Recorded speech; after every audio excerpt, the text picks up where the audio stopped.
my lovely watchers, and welcome. I am Kira, a romantic ace, and tonight we are going to be streaming Chapter 13, possibly also Chapter 14 of the Royal Romance Book 1. So, if you're joining me for the first time tonight, welcome. I drink and I cuss. If you want to play the drinking game along with me, the rules are right here underneath the player on Twitch. I myself do have an inebriating beverage of which I'll be partaking tonight, so the stream always gets really interesting about a half an hour in.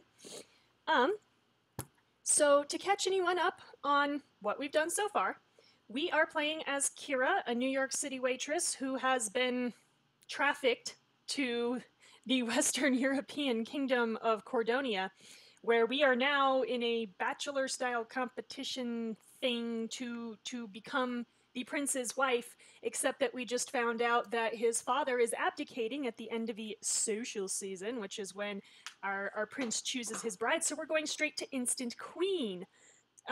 Yes, our Risa RKD over here has been very adamant that we've been trafficked. So, because I'm pretty sure we came to this country without a visa. So we have survived a masquerade ball, we've survived a derby. We have survived a weekend or so at our rival ski chalet, or something. Chateau, that's what they called it, chateau. And we've survived a regatta where we had to sail. We've survived a beach party. We've survived the Queen twice. We most recently survived the Cordonian Apple Blossom Festival, where we were crowned the Apple Queen, which means something, I guess. So, where we are now, we're getting ready to go on a fox hunt. Except not actually hunting foxes because this is 2018 and, you know, animal rights are a thing. So we're basically going on a horseback ride is what we're doing. We're going on a horseback ride, and I'm going to see how much delinquency I can encourage in our royalty and nobility, because this is what Kira does. So with that, chapter 13 starts with, will you catch the prince's eye as you ride on Cordonia's historic royal hunt? This sounds like we're joining the Unseelie Court or something. What the? Okay, let's get going on this. I mean, Hannah is an international vampiric assassin according to our canon, so it is possible that we are joining the Unseelie Court, I guess. They did also say that the women would eat us alive. Oh my god. I think we're joining the Unseelie Court. Okay.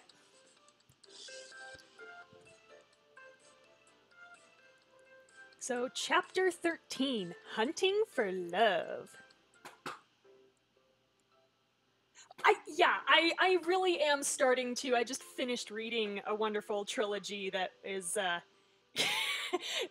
is about an apocalypse with Fae, and this is starting to have serious shades of it. Yeah, she ate something and now she's stuck here. And moreover, there were apples involved, so this has all become 100 times worse. Oh yeah, and our prince does not resemble his father at all. Not even a little. Yeah, no, there's probably Fae involved. Okay. So we are at the Cordonian royal family's country estate. I think it's called Applewood or something. It's supposed to be quaint. So early in the morning, someone knocks on your door. Take a drink. The apple man cometh. Yeah, something like that. Someone knocks on your door. You open it to find, who could it be? Maxwell! Rise and shine! Who else would it be? I don't know. Wake up! No one's getting any younger here. Shut up, Birdie. Isn't it a little early for this? Today's events start early. Yeah, horseback rides actually do tend to. Obviously. Do you think we enjoy standing outside your door in the early hours like some sort of postal delivery service? I don't know. You guys come in all the time and wake me up, so I really am starting to wonder. That's not what they... Never mind. Today's gonna be awesome. Kira, you're gonna commune with nature along Cordonia's majestic countryside. Wow, he... sounds like some kind... I'm not sure if he's trying to sound like a travel agent or if he's doing a presentation on PBS. Like, No one's getting any younger here because we don't have money for flashbacks. Yeah. We got one flashback. Maxwell, so we can say, let's get to it, or nature is overrated. I kind of like nature, so let's say, Maxwell, let's get to it. Why not? Kira probably doesn't have allergies like I do. Sunshine is exactly what I need. Like a plant. Oh dear. Right. Where are we headed? We'll be following one of the historic hunting trails the old nobility would use. It's ancient. Even before there was a Cordonia, nobles would hunt their quarry along these trails. I am really, really sure now that we've joined the Unseelie Court, because ancient hunting trails that existed before Cordonia, yeah. Oh no, you were in a forest today and your eyes immediately started swelling up. Oh, yeah, I felt a very similar feeling. I didn't have them, I think I had them swell like one time. I had really, really bad hay fever and they started swelling. But yeah, a plant for the FBI maybe. Who knows? We're not actually hunting anything, right? You asked this the last time, yesterday when Maxwell told you. Hunting is forbidden these days. Whoa, there are people who actually do need to hunt for sustenance, so I feel like I need to talk to somebody about that. Besides, the dangerous wildlife has migrated elsewhere in the years since the great royal hunts of centuries past. I mean, you know, when you're Fae, it does get dangerous to hunt humans in the 21st century. It's why no one seems to miss us. Yeah, we're either a plant for the FBI or secretly a CIA sleeper agent. Well, I do theorize that Queen number 1, King Constantine's consort number 1, was probably a Soviet spy. I am sticking to this because she just left. She just up and left.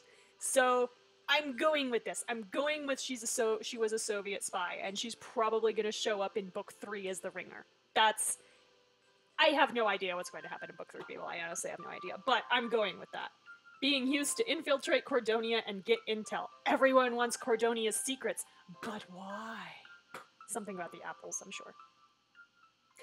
Instead, you'll be riding on horseback through some of the most gorgeous countryside in Cordonia. Come on, let's go! Okay, Maxwell. Calm down. Calm down. See, I'm telling you, the secrets, yeah, the apples are magic. I agree with this. Walking down the hallway, you, Maxwell, and Bertrand spot Hannah. They own apple.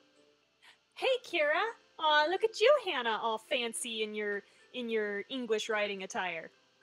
I hated writing English. Well, actually, no, I take that back. I liked writing English because if you wore long sleeves, you could actually go out in the classes where I showed without your jacket. And so you either had the choice of wearing a sleeveless top where you would still have to wear the jacket, or you could wear just the long-sleeved shirt. And that was so much nicer than wearing black lycra in the summer. Yeah. I did not like writing English. I did not like the actual process of writing English. I preferred Western, but the outfit was a little bit nicer, except for the jodhpurs. Hi, Hannah. Is that a new outfit? Looks fancy.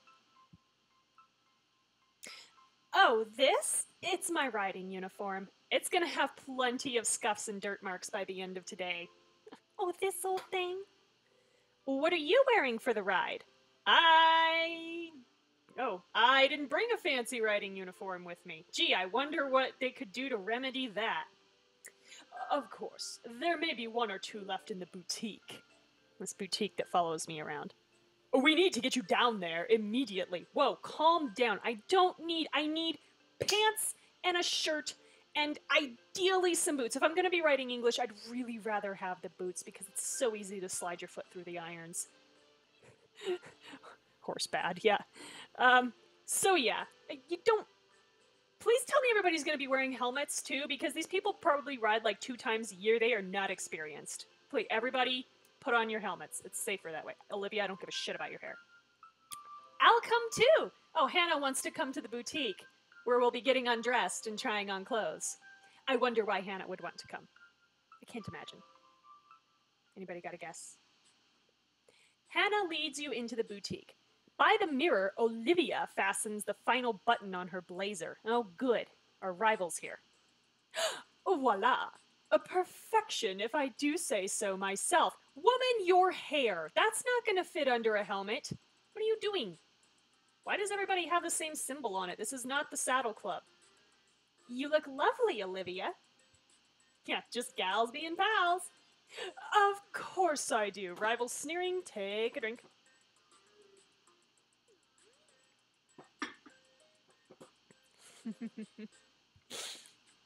Yeah.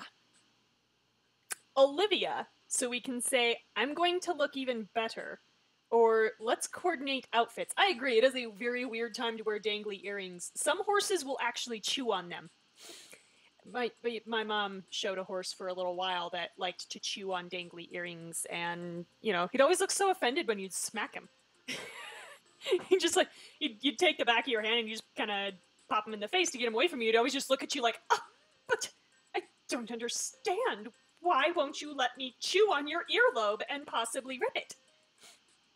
Yeah, exactly. I don't like this. Either I have to tell her she's ugly, or I try to be her best friend. I kind of just want an, Olivia, you look very nice, or something. Like, something in between where you're just like, yeah, sure, whatever, get out of my face. I don't want to be her best friend. She's mean. She's very, very mean. So, Olivia, I'm gonna look even better. Let's not assume things. Take a drink.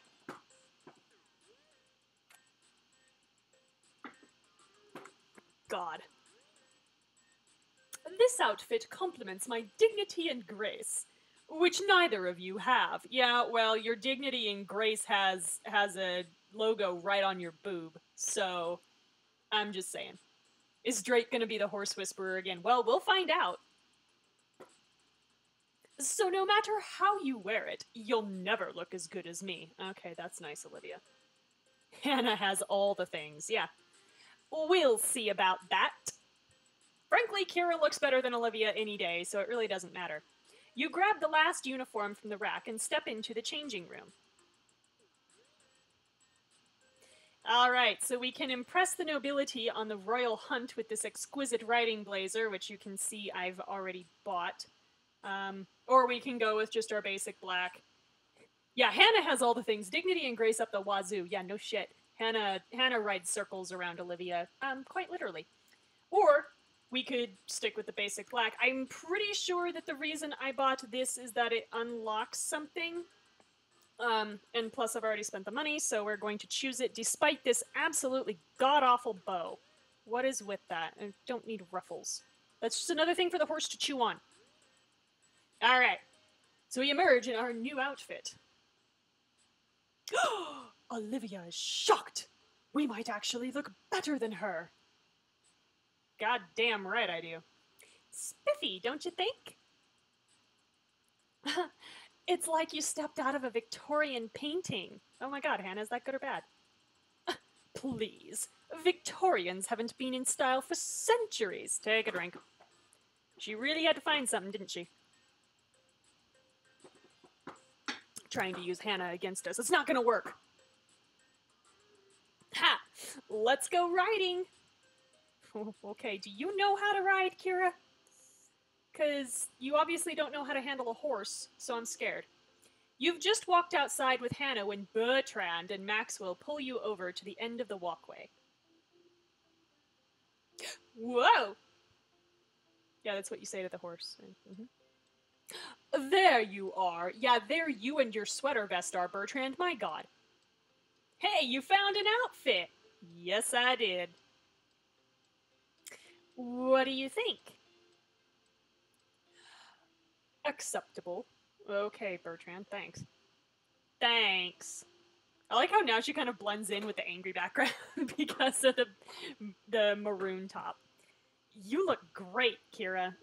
Thanks, Maxwell. You're my brother figure. Be careful with the compliments. Yes, yes. Now, if your ego is sufficiently tended to, that's rich coming from you, Bertie. Oh, we've another more pressing matter. Time is of the essence. Okay. Isn't it always with you? Thank you, Maxwell. I noticed Prince Shamar was preparing his ride when I went to inspect the mounts just now. Okay. So? I take it that means you want me to go find him. Yeah, sure. Exactly. You should have been by his side 10 minutes ago. Maxwell, take her to the stables. Wow, we've been dismissed. Holy cow. I don't think we've ever been dismissed quite like that. Yes, sir. Okay. We've literally been told, get out of here and go get your man. Wow. Okay. Maxwell rushes you over to the stables. Peering through the window, he surveys the stalls. Coast is clear. Prince Shamar is alone. I'll stall anyone who tries to enter. You get in there and impress our prince. Wow! We're like, Shamar is a person, y'all. He has feelings and autonomy. And, like, he is not a piece of fucking property for us to just, like, corner and have our way with. This is intensely creepy. If this, no, do not like, do not want. Do not want. Very creepy. Please stop. As if I could do anything else. Yeah, the fact that he likes us does not make this better. You stride into the stables, startling a few horses in their stalls. Oh, good God, Kira, you remember how that went last time? Will you just stop scaring the horses? Horse makes a sound that I can't make. I'm really not going to attempt to whinny. Also, that horse is frightening. Oh dear. Oh, she's scared, though. Oh, poor baby. Aw. You can tell it's a she because of the rose behind her ear, I guess. Which, I don't know how they're keeping that there. Prince Shamar calms the black horse by petting her snout. It's muzzle, not snout. A good girl. Here, have another apple. Poor... You're gonna feed these poor horses those god-awful apples? Horrible monster. Yeah, anime horse. Preparing for the ride today? I don't know why I'm trying to be all posh. This is weird. He did! He booped the snoot! Lady Kira! Why are you surprised? Anytime you're alone, we come and find you, Shamar. You have a habit of finding me when I'm alone. Ha! Genre savvy! Thank you! Oh yes, more apples, drink! Yes. Yes, apples all over there. Yep. Alright. Yes, we stalk him. Ha! So we can say, it must be fate. What strange coincidences. Or maybe you should be working harder to find me. Wow, that's judgy. Take a drink.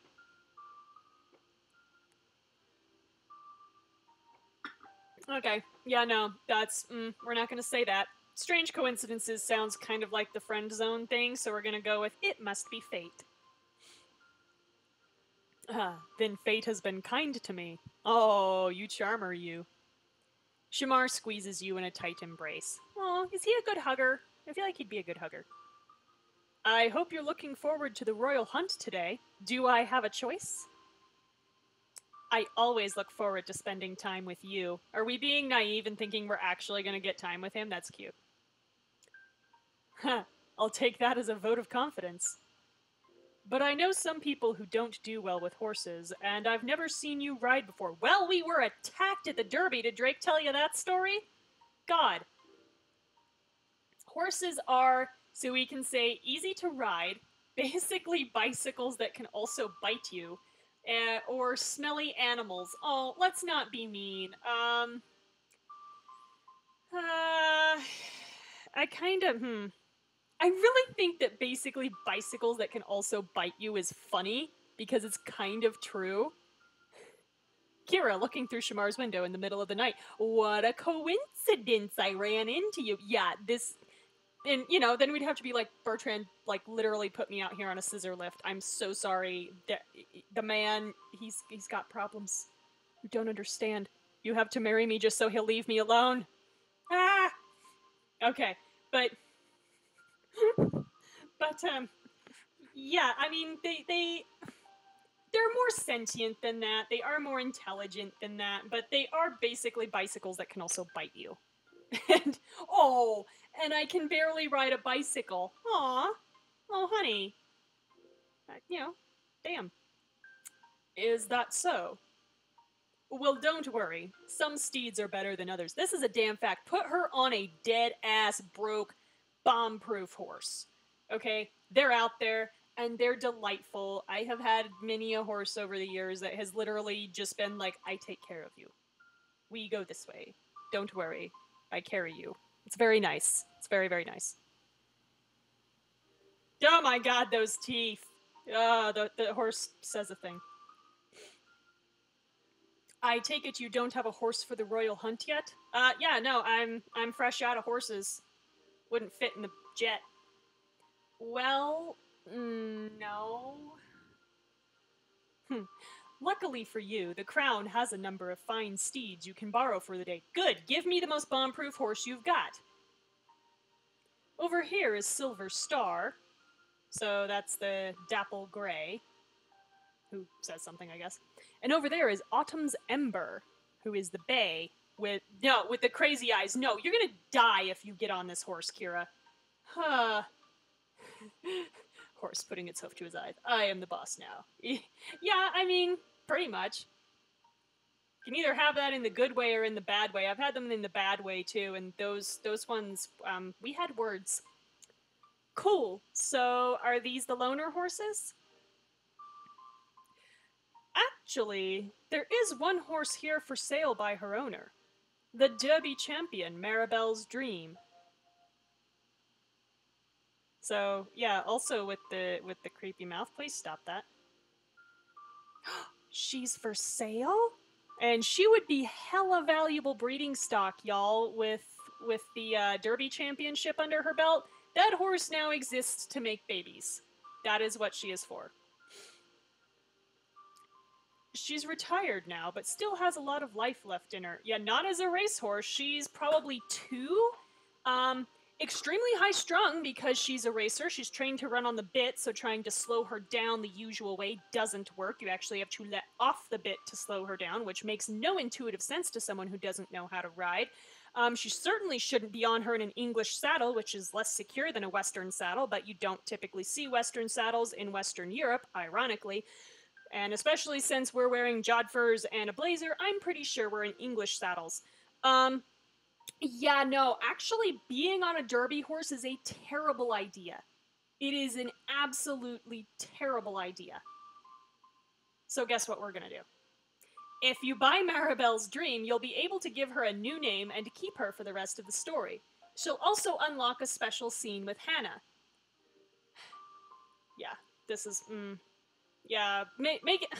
Like, I guess it makes sense to make it the Derby winner because it's a horse that we've seen before, but... This is clearly someone who has no idea how horses are trained, and more specifically, how racehorses are trained. And, yeah, no, this is actually a terrible idea. But, I've already spent that money. I want that scene. So we're gonna get Maribel's Dream. It rhymes. I'll take her. Hear that, Maribel's Dream? Okay, this is another thing. Maribel's Dream is probably her registered name or her show name. You very rarely, sometimes it does happen, but you very rarely call a horse by its registered name just in the barn or calling it in the pasture. There's a few exceptions to this. Secretariat may have been called by his registered name also as his barn name. But typically, your horse will just have a name like any other pet. So Maribel's Dream could have been called like, Belle or Mary or Dreamer even. But yeah, we get to rename her now and give her a name that doesn't have 12 syllables. Are we renaming her Canna? I mean, we can. There's no reason not to, really. Anyway, my rant about barn names aside, hear that, Maribel's Dream? You'll be riding for a great lady now. Keep her safe. She's a racehorse. She doesn't know. Okay. Stop with the face. Oh my god. If you'd like to change her name, now would be a fitting time. Please stop with the face! Oh my god! Stop it! Okay, yeah, let's name her Canna for our ship. The good ship Canna has now set sail. Hear that, Canna? See, it's already better. Stop with the face! Ah. Just then, there's a small commotion outside. It draws nearer until... I know, it's terrifying! It draws nearer until... The king enters the stables. Maxwell trails him, trying to grab his attention. Oh my god, this would have been awful. We could have been doing anything in that stable. Fortunately, all we were doing was buying a horse. Where I don't know where the owner was, but apparently we bought the horse. Can you imagine if the king had walked in and we'd have been doing almost anything other than buying a horse? Shamar helping us into the saddle, or anything. Oh my god. I'm trying to decide whether the king seems like the type who would be like, oh my god, I've never seen such disgraceful behavior, or if he'd just kind of like wink, turn around, and walk back out of the stable and just be like, I'll give y'all a few minutes. You just put a sock on the door next time. It could go either way. Regina would probably hate it, but King Constantine, I feel like, is a bit of a wild card here. Alright, Maxwell has failed in his duties. If you'll hear me out, I can explain the finer points of freestyle dancing. Oh my god, do not teach the king the sprinkler. Maxwell, honey. No. Lord Maxwell, if you'll please allow me to inspect my horse. Yeah, you were coming in here for the horse. Diddy Kong's like, oh, thank god, I thought you were a homosexual. Yeah, probably. At least let me recommend some videos. Maxwell, don't put the king on YouTube. Do not let him near that. Father! Hi! I was not planning anything at all. Your Majesty, I also was not planning anything. Shamar.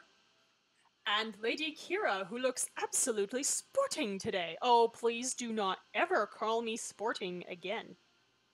Thank you, sir. Please leave me alone now. Ready for the ride today? I am now. We'll see you shortly then. You curtsy. Grabbing the reins, you lead Canna out of the stables. Maxwell falls into step beside you. Stop with the... Oh my god! It can't go away fast enough. I could only hold the king off for so long. Oh, that... I feel like there's some entendre there. You did great. Yay! I helped out after all! Yeah, you gave me enough time to buy a horse. I guess. Woo. Come on, let's meet up with the others. Alright, we've got a horse. You and Maxwell arrive outside the manor where the queen, Bertrand, the suitors, and a host of other nobles have gathered. Yep. Oh, Mitt Romney wants you to ride something else today. Yeah. I have concerns. Y'all. And then he demanded a 1% surcharge on all exports from my county. As if he was negotiating from a position of strength. Who was? Merchants can be so fussy sometimes. How are you always the last to arrive, Kira? Sneering, take a drink. If y'all heard that maniacal laughter, that was my downstairs neighbors. I think they've finished their torture chamber. Also, I'm always the last to arrive because the plot demands it, Olivia. That's why. But look at her horse. She's so pretty. The most beautiful horse. Isn't that right, Canna? Stop with the face! Oh my god, please, just make it go away. Is that the horse that won the Derby? How did you get a hold of that beauty? I didn't say what kind of torture chamber it was, Risa. Could be some connotations. I literally went into the barn and I took her out of the stall, Olivia. That's how I got a hold of her. Yeah, because people talk to us, Olivia. That's why we're late all the time. And also how we get horses, because people talk to us and we're nice to them. And then they agree to help us with things. But no, I bet Kiara is every once in a while, but no one notices because she's forgettable. Aw, probably. Or Penelope. I mean, I'm not sure which one. I feel like Penelope's more memorable because of the damn poodles. But it's not polite to ask. Woohoo! I like it. What's the matter, Olivia? Are you jealous? The crowd falls into silence as King Constantine and Prince Shamar arrive on horseback. A stream of servants lead out horses for the crowd. One approaches you with a horse in tow. That's quite all right. I already have a ride for today. The servant bows and leads the horse away. Hell yeah, she's jealous. Please join me on this special day when we honor the rich history of those who came before us. Yeah, the rich history, first of all. Also the rich history of the Unseelie Court. It's law now. Sorry, y'all. The nobles and suitors mount their steeds. Their steeds, okay. Let us ride! In that outfit, all y'all need to be wearing helmets. Safety first. No, horse is not what they're having for dinner. Piscopoli, you're horrible. You're a horrible person. King Constantine leads the group out onto the trail. Cool. Going riding. Searching for unsuspecting mortals. Soon after clearing through the forest, you find yourself winding through a mountain trail on the island of Kauai, as far as I can tell. That's not Mediterranean geography. That is Hawaiian geography, quite frankly. Maxwell and Bertrand have fallen behind, looking deep in discussion. At the head of the trail rides Shamar, the king, and the queen. Madeline rides next to them as they laugh at the king's story. Oh, thank God, I don't have to be up there. And that's how I rescued Shamar from the visiting delegation's border collie. That's true, this is the Fey realm, it doesn't follow our logic. Good point. Good point. The visiting delegation's border collie, though, huh? There are so many noodle incidents in this, it's admirable. You enjoy that story too much. I wanted to commission a painting of the dog nipping at your heels, but your mother thought it would be too humiliating. Wow, King Constantine, way to bring up the dead mom. You know, we haven't heard about the dead mom in about, 5 minutes. So, yeah.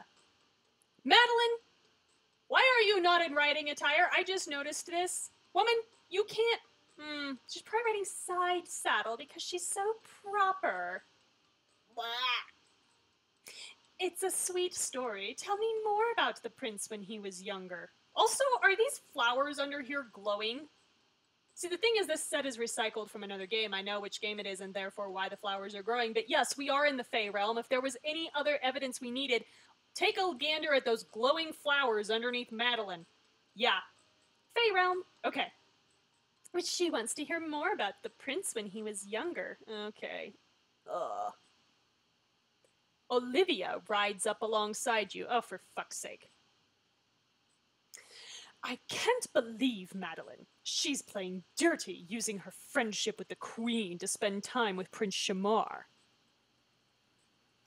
I want to wipe that smug look off her face. Oh, Olivia, now you know how I feel.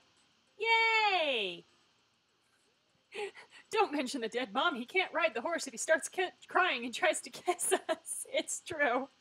It's true. King Constantine, just shut up. Shut up about the mom. Every time I think of Side Saddle, it makes me think about Gone with the Wind. Every time I think of Side Saddle, this is gonna sound horrible. I actually think of the Princess Diaries too, and the wooden leg to fake riding Side Saddle. That is what I think of. I'm also, I kind of marvel at that movie that it was seen as some kind of, people were like, oh, she's got a wooden leg. I'm sorry, are the Genovian nobility really that fucking stupid? I don't think so. Would have been more appropriate, actually, to have the other noble women looking like, oh, hell, she does it too. All right. I'm not alone. Because face it, you wouldn't keep that secret forever anyway. So, yeah. Anyway, that's what I think of when I think of riding side saddle. But yes, Olivia is apparently angry that the shoe's on the other foot now. Olivia, so we can say it's unfair, Madeline doesn't seem that bad, or you're two of a kind, which is a little bit judgy. Take a drink. And if you haven't seen the second Princess Diaries movie, keep it that way. You have Gimli as a criminal mastermind, and you have Captain Kirk trying to be a nobleman. Chew on that one for a while. All right. I'm not going to say you're two of a kind. We're not even really going to say Madeline doesn't seem that bad because we've seen her kind of underhanded sneakiness. So we're going to say, Olivia, it's unfair. I think at the time I went on a horse ride, my horse tried to run from the group. Yeah, when your horse bolts on you, that really fucking sucks. She plays nice, but it's just an act. Bingo! Huh, good. I'm not the only one who sees through her. I feel like that's sneering at all the other competitors, so take a drink.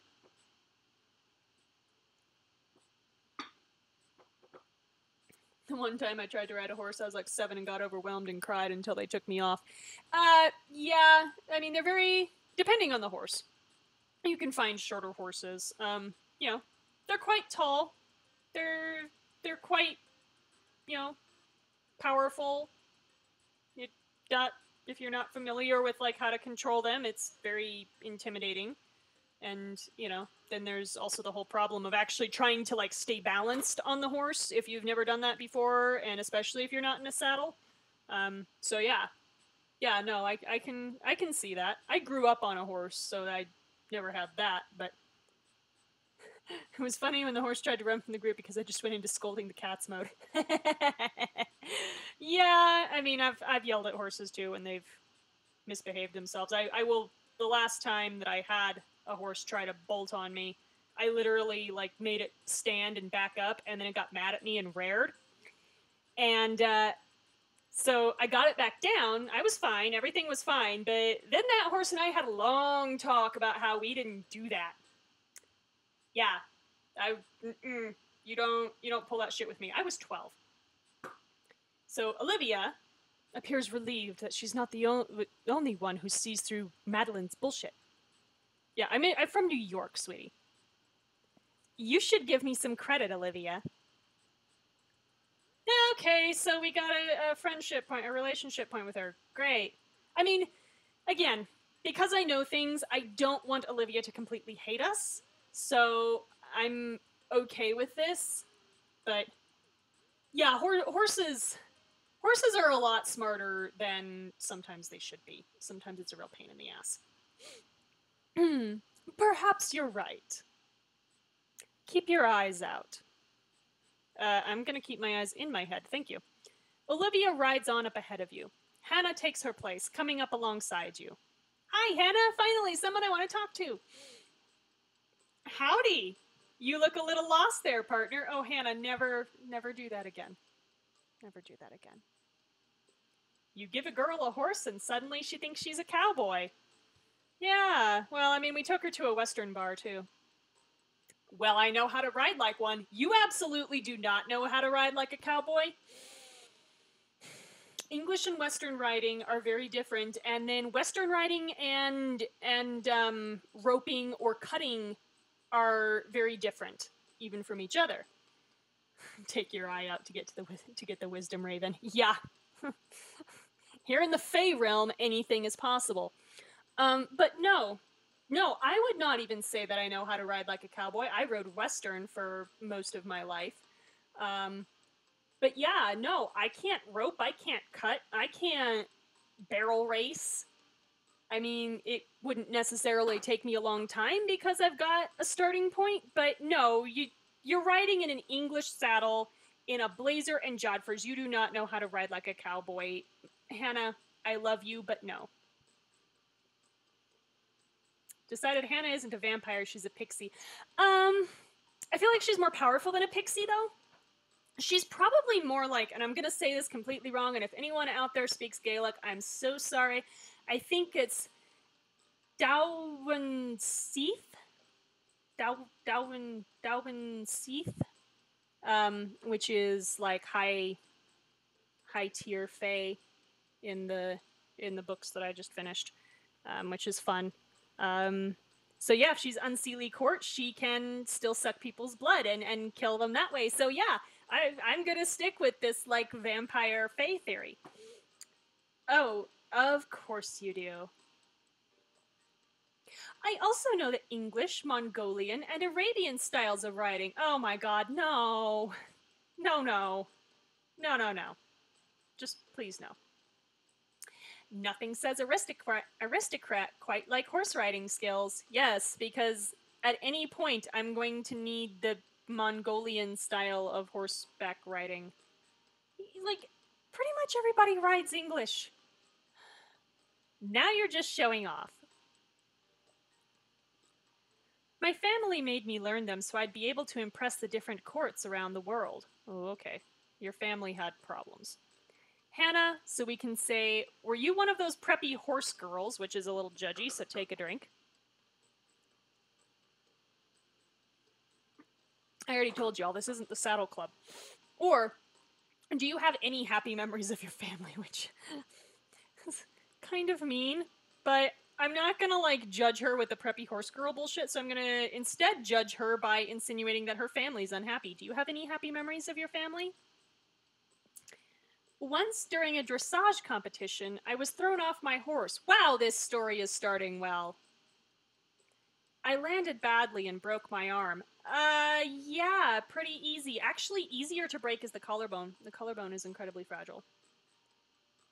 My parents immediately rushed me to the hospital and stayed by my bed while I recovered. Aww. Yeah, and when those accidents happen in competition, they're pretty scary and they unnerve all the rest of the competitors, trust me. It's happened a few times. I was certain they were going to lecture me about losing the competition, but instead they got me ice cream and told me how relieved they were that I was okay. Oh, that's nice. It only took you, you know, breaking a bone to get some affection from your family. That was sweet of them. Yeah, exactly. Hey, how was your childhood? Did your family actually love you? Yeah, no shit. Was the Saddle Club one of those Canadian shows that they showed on Nat Geo Kids? I don't know. I know there was a TV show, but it was a series of books, and it was about like a preppy English writing club in the United States. So I read like a couple of their books, and then I kind of got disgusted because it wasn't like, for one thing, I was very, very young when I read them. And it was kind of intended for like preteen, early teen readers. And it wasn't that the language was too difficult, it's that I didn't find the characters relatable as a result. Turned out later, some of this is because I'm aromantic and asexual, because of course sometimes there were romantic subplots, and I was like, why? We're supposed to be writing horses. But yeah, I'm personally talking about the books, but I do know there was a TV show. I just don't know where it aired. I didn't get those channels as a kid. So yeah, poor Hannah only had to have, you know, a serious injury requiring emergency attention to get her parents to confirm that they loved her. Which means it's not love. Sorry. It was really nice. I didn't even mind the broken arm. Yeah, that was literally me. How dare you add romance to my horse book? I remember being, like, kind of annoyed. Because I was like, somewhere in my brain I was like, if I want romance, I'll watch a Disney movie or something. I was like, yeah, basically the Babysitter's Club for Horse Girls. That's basically what it was. Yeah. And I remember even at one point I was going to write my own damn Saddle Club style series and have, like, you know, normal interactions with people is what I thought. I did not understand that people actually felt romantic feelings when I was a child. I thought that was all stuff that was just in movies. This is also because, you know, my parents have an unhappy marriage. That did not help. But that does not make a person aromantic. So, you did something called dressage? Something called dressage? Kira, it's an Olympic sport! Pretty sure. Pretty sure dressage is. Anyway. Pretty sure. I know hunter-jumper is. It's actually an old aristocratic tradition meant to strengthen and train horses for war. But now the moves are judged as part of a dancing routine. Yes, if you haven't actually seen dressage before, it is literally dancing for horses. It is kind of the prim and proper style of dancing. It is to it is ballet, um, in a sense, and then freestyle reining is kind of like contemporary, kind of.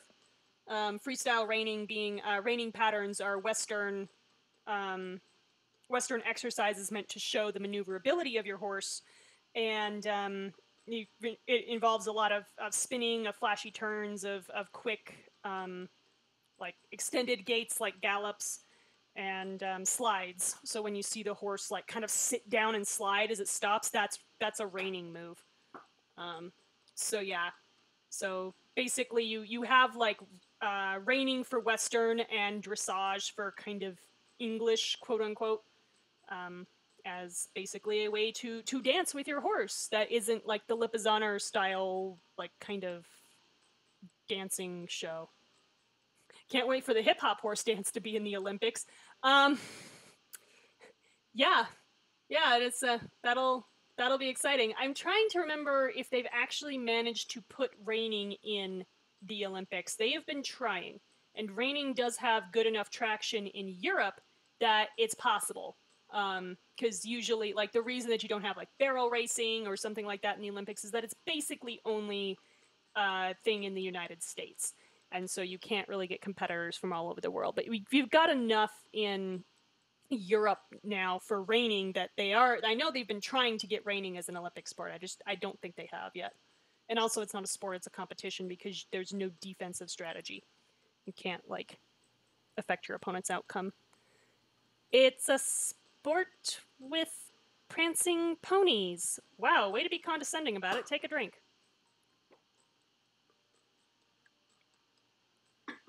Exactly. Here, I can teach you a little move. This isn't going to be too complicated, is it? The other horses probably wouldn't be able to keep up, but because we have a Derby winner, this obviously makes her able to do dressage. Ugh. But this is nothing your horse can't handle. After all, she's a champion. Yeah, see, that's what I mean, Piscopoli. You can't, not legally within the boundaries of the game, you cannot affect your opponent's outcome, which is why I maintain that golf is not a sport. I have heard that, yes, you can affect your opponent's outcome in golf. There is some weird, obscure rule, but I don't believe it. Golf is a competition. It is an athletic competition. It does require a certain skill set. It's just not a sport. Okay. All right. But no, a racehorse is not going to be immediately suited to dressage. In fact, it's going to be kind of the opposite because of their training. Also, dressage horses tend to be warm bloods, and racehorses tend to be thoroughbreds, at least in Western societies. So, no,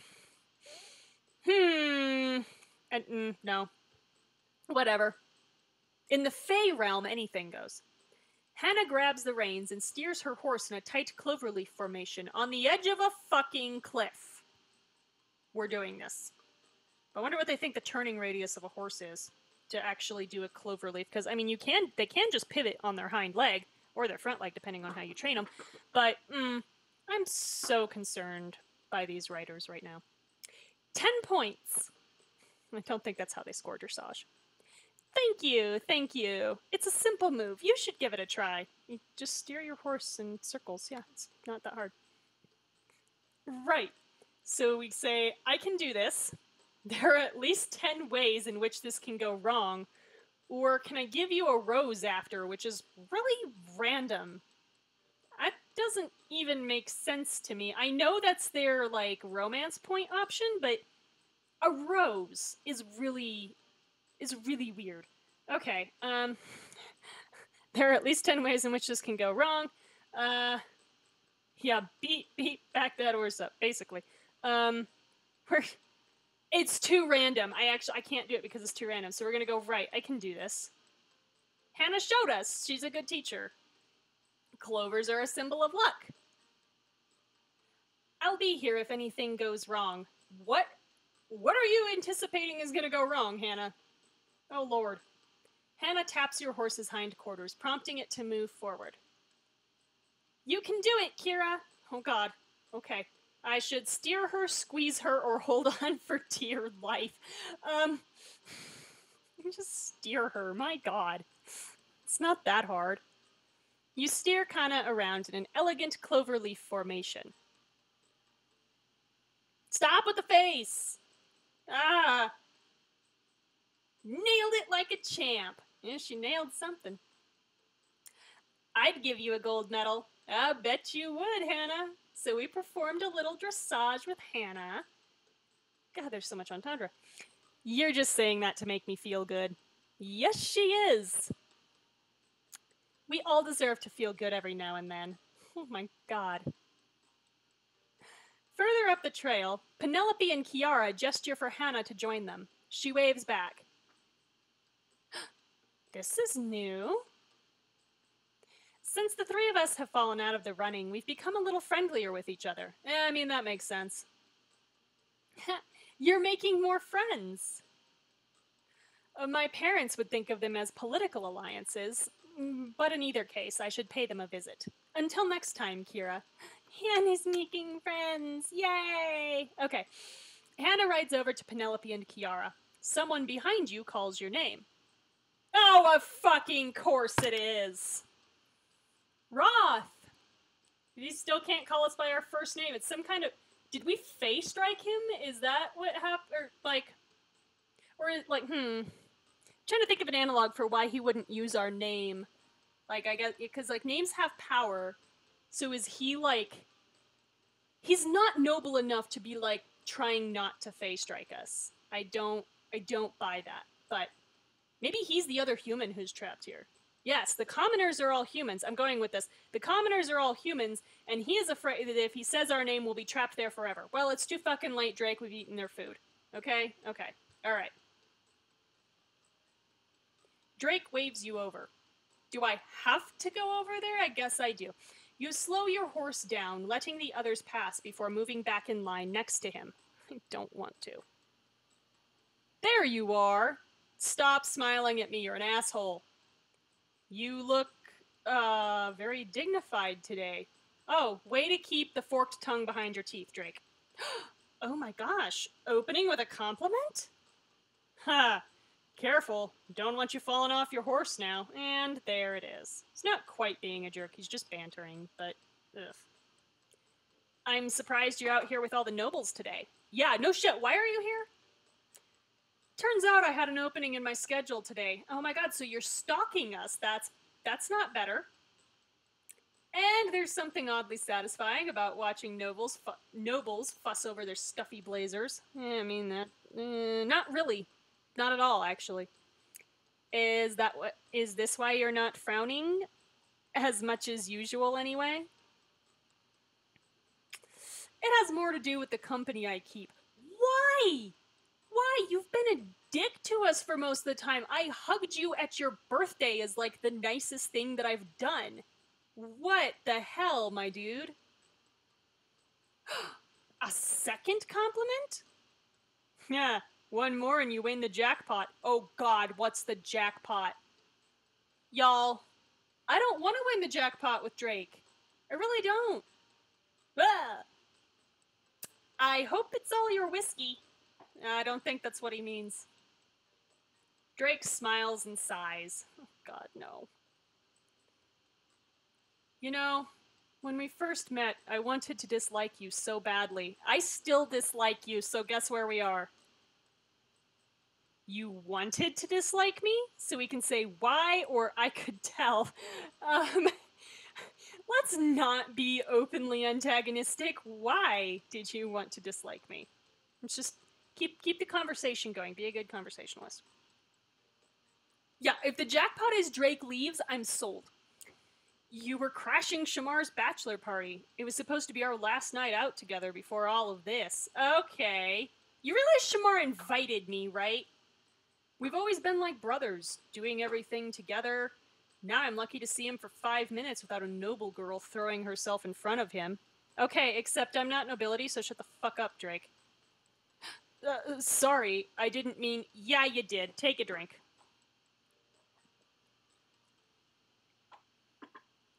Watch your goddamn mouth, Drake. I know what you meant. Do we? Anyway, I know we got off to a bad start, but somewhere along the way, things changed.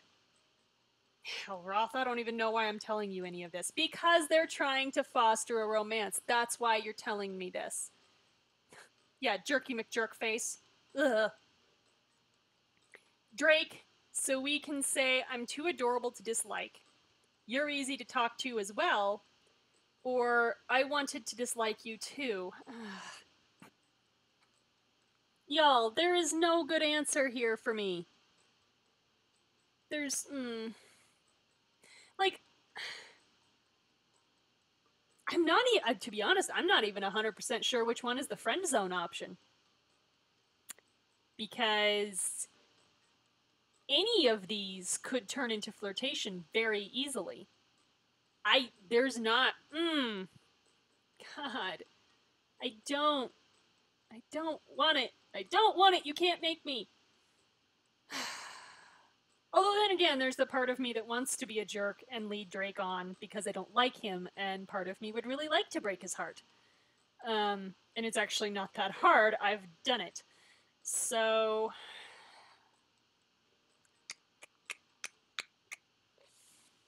he's not easy to talk to, so we're not saying that. So we're between the first one and the second one. We've got to vote for the first one and the third one, excuse me. We've got to vote for the first one. Honestly, if the twist was Drake has feelings for Shamar, it'd be better writing than this romantic buildup. Yeah.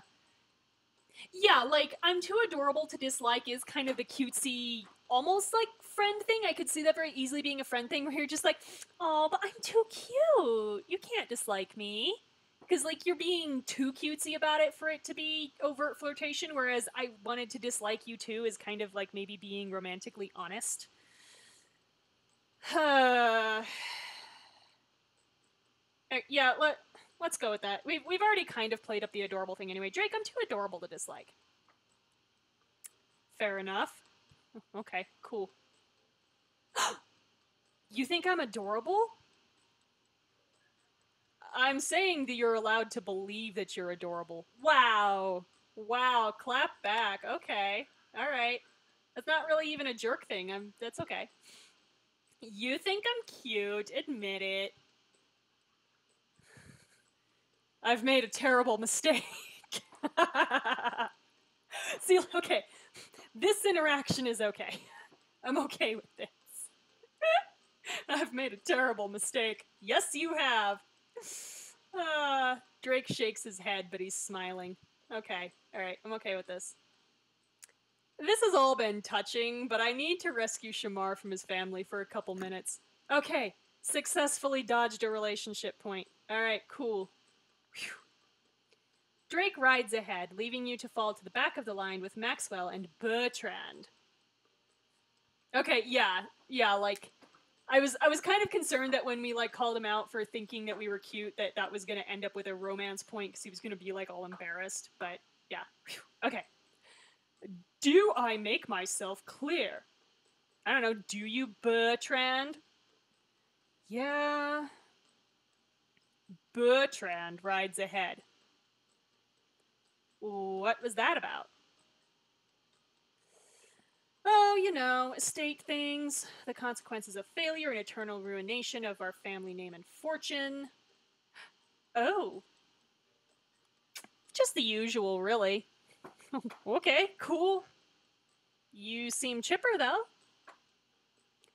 I don't think we're gonna fail.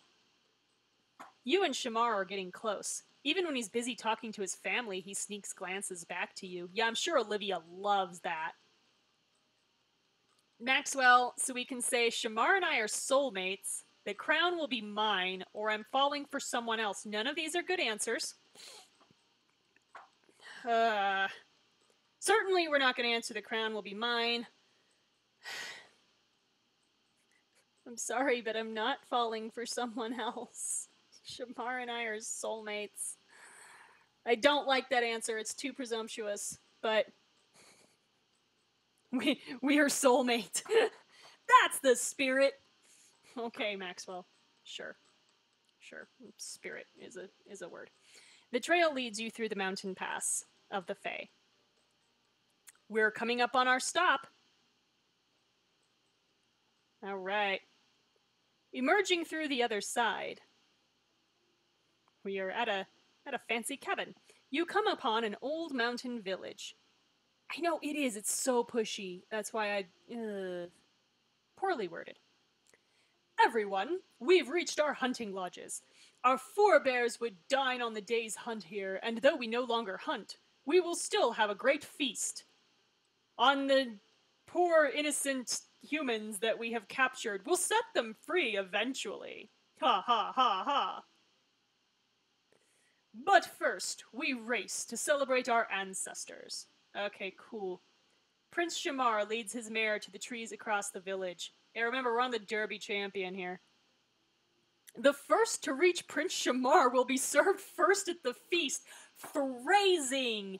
Y'all, we're the commoner who's fallen in with the noble fae. If we reach him first, we will be eaten. Oh no! This is horrible. Okay. Bad phrasing.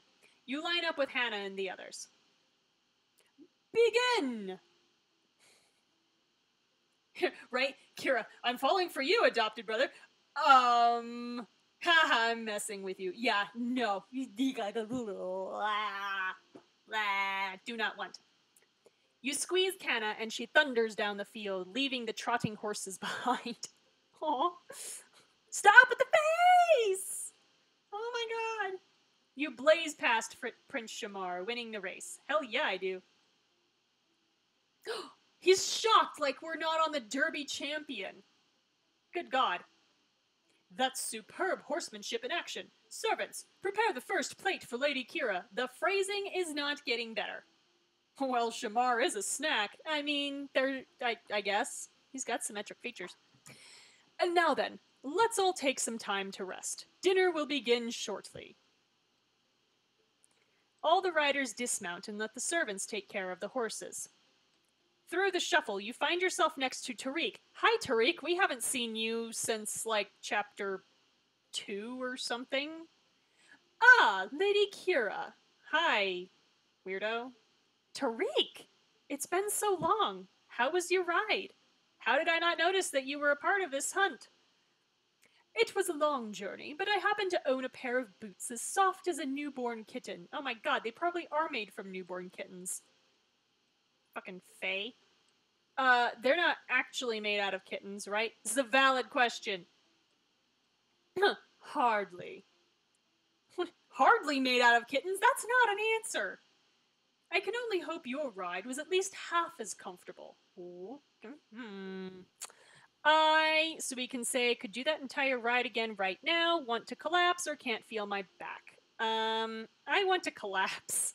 It's been a long day. Everything hurts, it's all terrible, and I want to die. Wow, that escalated quickly. God. You need extra cushions and a hot bath tonight. Don't you tell me what I need, Tariq. Y'all are gonna find out why I'm getting defensive here, maybe in the next chapter, actually.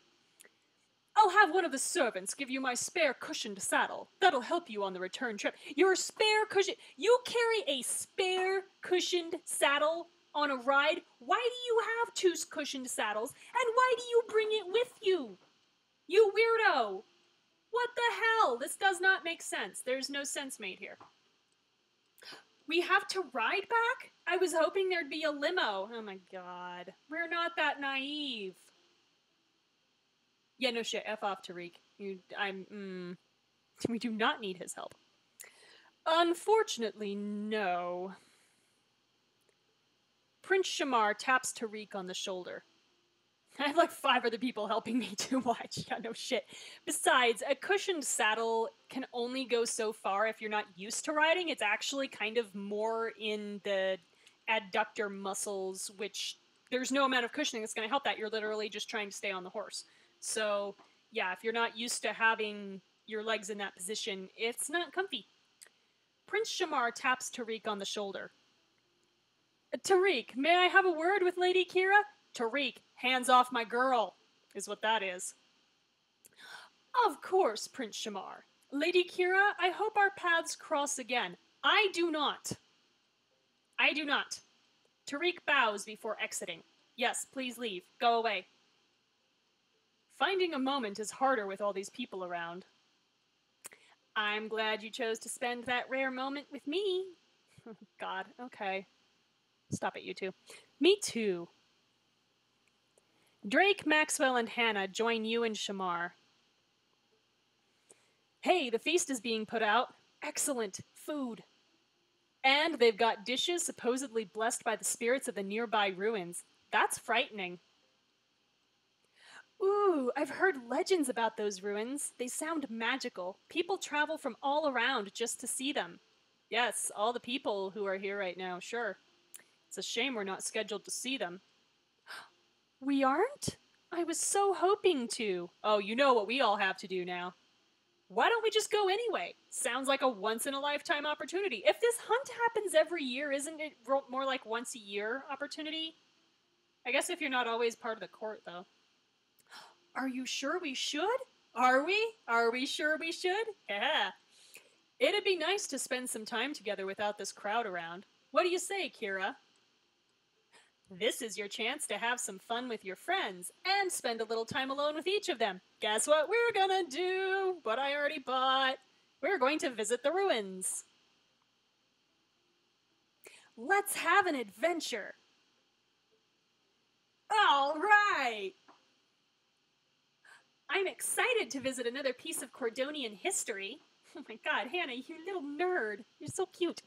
Follow me. I know how to get there, he says with aplomb. Shamar leads the group through the valley. You walk through a forest until you break through into a clearing. The old ruined temples rest before you. Yeah, well, we're wandering off into the Fey realms with the fairy prince, so I feel like we're probably okay. Drake's coming with us. He's the other human, so I mean, we've been alone with all of these people before and we haven't died, so I think we're okay. I think we're okay. Here we are. It's so beautiful and serene. And it is, it's very pretty. Oh no, is that sad piano music again that's gonna make me cry? Please say no.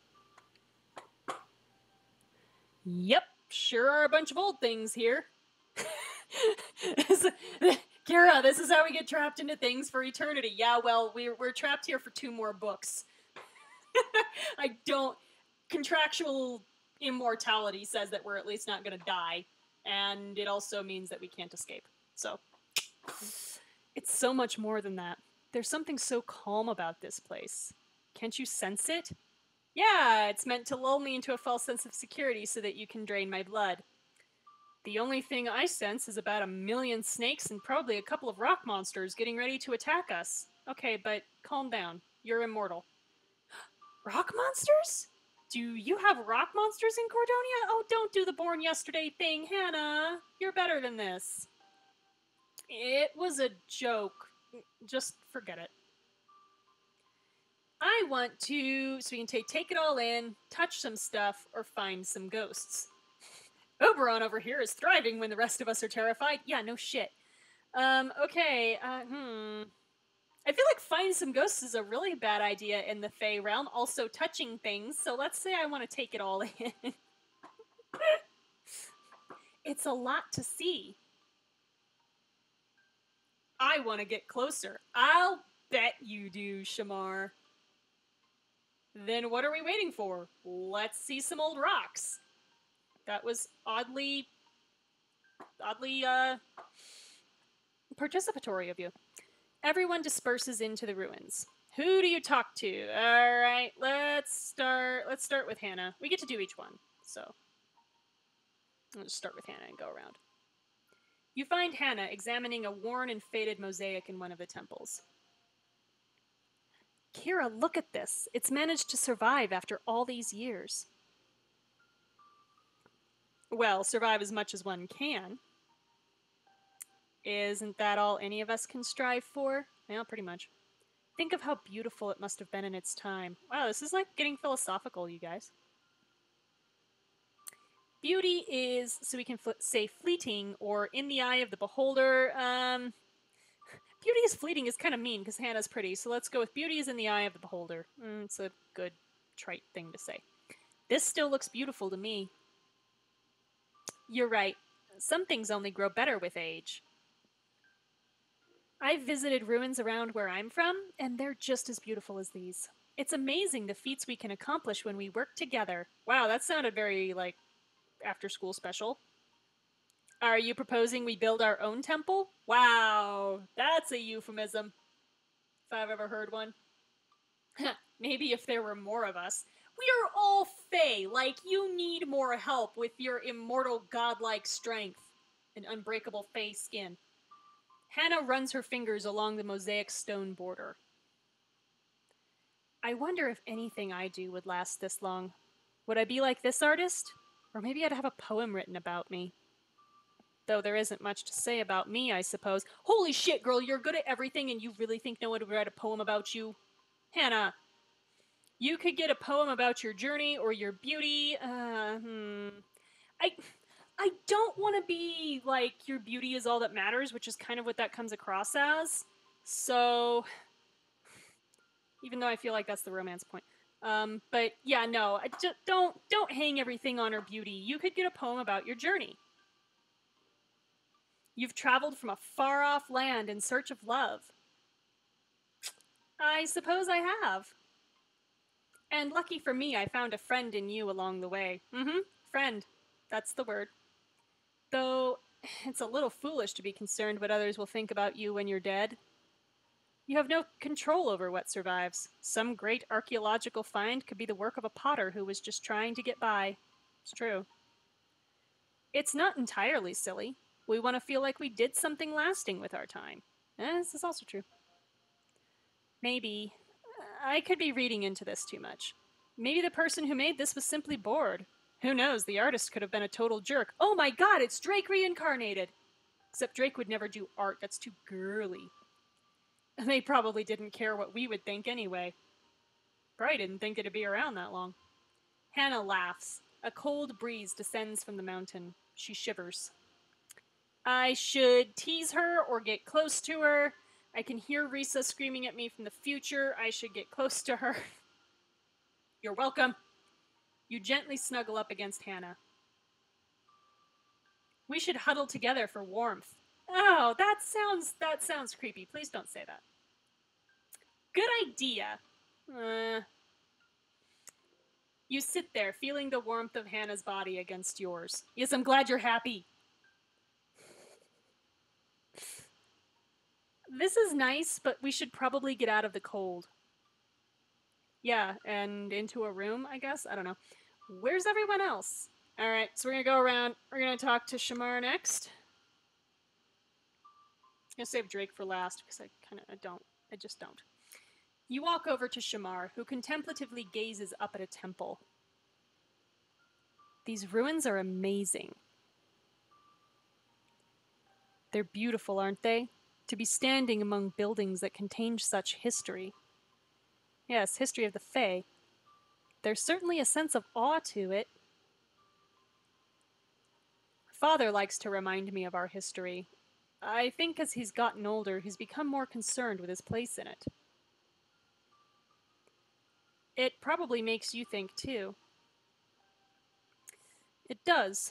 Soon the crown will be placed on my head, and some historian will record that day as the beginning of King Shamar's reign. What kind of legacy will I leave?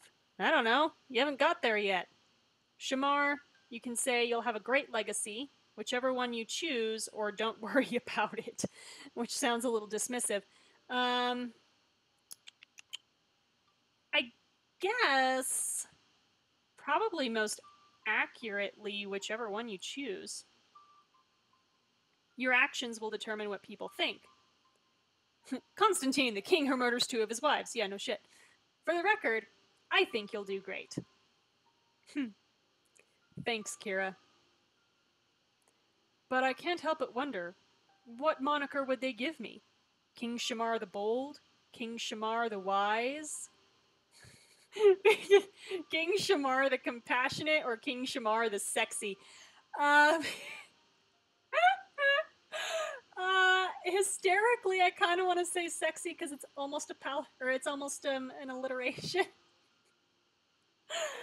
Oh, I'm gonna do it. King Shamar the Sexy. Why not? That'd be a historical first. There's gonna be a lot of historical firsts because I got news for you as to what's gonna happen to Hannah Shamar. There's, I'd love seeing that in textbooks. Shamar smiles at you.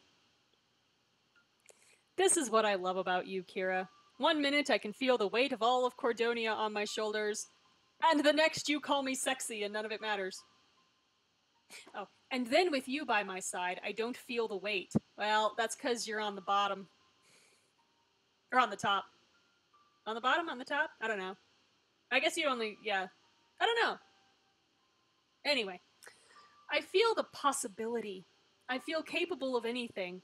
I should have known that you're the only person who could turn all of this around. Yes, you should. And so it is written, King Shamar brought sexy back throughout the land. Dude, you know somebody would write that. Like, as soon as Shamar becomes king. Like, I guarantee, people have already said this. I can almost guarantee it. Shamar, so we can say, you are capable of anything, or we can do anything together. I kind of don't want to make it sound like he needs somebody else. Shamar, you are capable of anything. Have some self-confidence, my man. Yeah, Maxwell probably has, exactly. Has already said stuff about Shamar bringing sexy back. Kira, this thing that they do where they say each other's names for no reason. Shamar cups your face tenderly. I don't know, the phrasing cup my face doesn't always come out so well to me. You make me believe things that no one else can. Yeah, well, it's because I'm the only person who's ever been nice to you. Shamar, I could stay here all night. Me too, but we don't want to be missed. We should gather the others soon. I wonder where they've wandered off to. I don't know, Maxwell's probably contacting the spirits of the dead right about now. So let's go talk to him. Maxwell stands by the bank overlooking the river. He skips a rock downstream as you approach him. Not a bad toss. 5 skips is my record. It's not much, but it's respectable. That's more skips than I can do. I can do no skips. Though there was probably some kid who lived here who could skip a stone over 10 times. Oh, Maxwell, don't diss yourself like that. Want to give it a try? Oh, I'm realizing now, like, Maxwell's kind of got self-esteem issues too, poor guy. Sure. If he's Shamario as Kira Keech. That sounds... Oh my god. I'm not, yeah. The trick is to clear your mind and become one with the rock. It is an extension of your will. You know what? Fey realm. Sure, why not? I should lose my gip, skip it across the water, or underthrow it. Well, let's skip it. Skip it, skip it. I had one of those and I could actually do it. You throw the rock. It skips across the water 7 times before sinking into the river. Oh, he outdid Maxwell. Oh, poor guy. Most impressive. Oh, okay, he's happy about it. That's okay. The student has surpassed the master. Maxwell picks up another rock and skips it across the river. You know, I don't really know all that much about you. I kind of want to say keep it that way. There's not really much to know. Yeah, I was really good at my skip it too, and then I've heard like, oh, nobody could be good at it. And I'm like, you didn't practice enough. Really? I've seen you talk about yourself for hours at our social events. That's just, you know, small talk. Nothing real. Yeah, I don't remember if I ever got the counter to tick back over or not, but yeah, I used to spend quite a lot of time with my skip it. Tell me something real. Are we trying to get close to our adoptive brother figure? Because this could be kind of creepy. What do you want to know? Maxwell, so we can ask, what was it like growing up with Bertrand? Do you miss the way things were for your house? Or have you ever loved someone before? Whoa! Whoa, whoa! I have suspicions on what type of answer you would get if you asked, have you ever loved someone before? Again, because I know things that happen later in this book. I kind of don't want to go there because I do not want to run the risk that they're going to give me a romance point with Maxwell. Plus, it's kind of just a left field question. What was it like growing up with Bertrand, or do you miss the way things were for your house? What was it like growing up with Bertrand? I don't know. Oh man, they'd skip it's in gym class? Oh damn, that sounds frightening. He was grumpy and frowny all the time. Legend has it he was born with a scowl on his face. Really? We heard the story of how he wasn't. I'm just joking. He always looked out for me, but he also got into plenty of trouble. But we had a lot of fun. Probably too much. He sounds so different from now. Hardship changes people. But there's no need to dwell too much on it. I've got one other question for you. Tell me, so we can say, do you always see the bright side of things, or why did you decide to sponsor me? Let's not ask about ourselves. Do you always see the bright side of things? Huh. Bertrand thinks it's a self-defense mechanism. I just like to believe a little, you know? At least somebody's got to. Aw. I like that about you. Keep on staying positive, Maxwell. Except for when you actually need to, get support. And then, please, for the love of God, don't do the martyr syndrome thing where you think that you've got to, be strong for everybody else. Don't do that. You can get help too, Maxwell. It's okay. I don't plan on changing.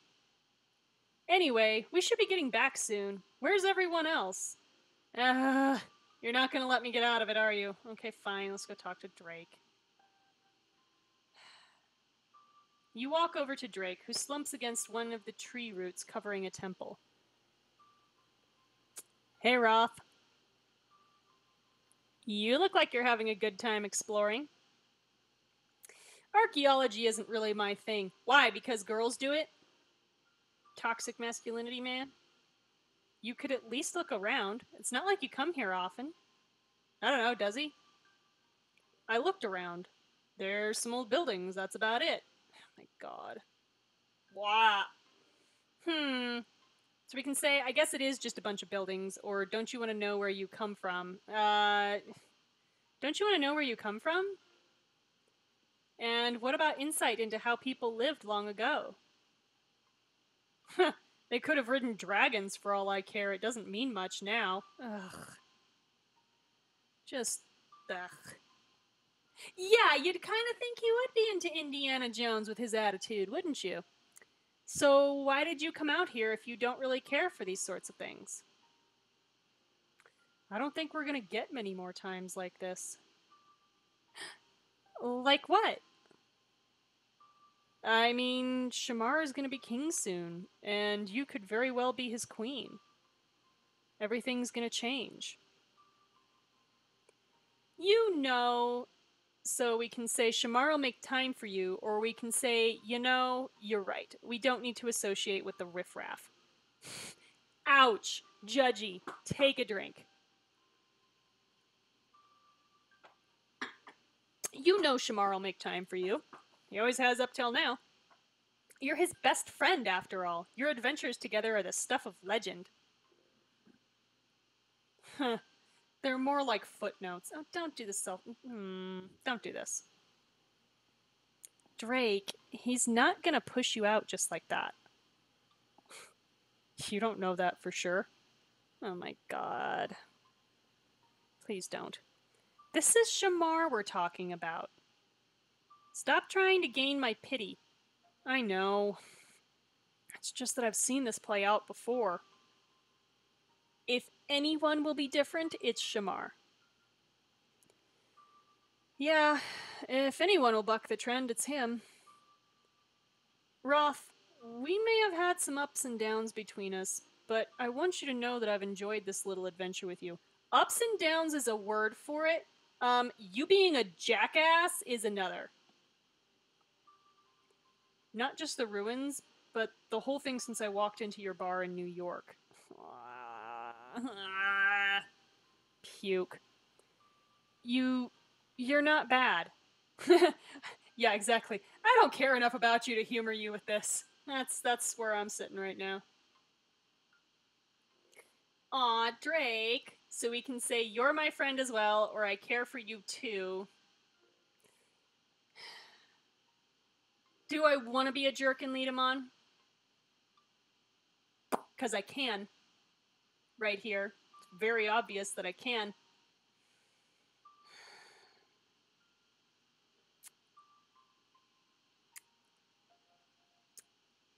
See, because, yeah, I kind of want to be a jerk and break his heart. Alright. Aw, Drake. I care for you too.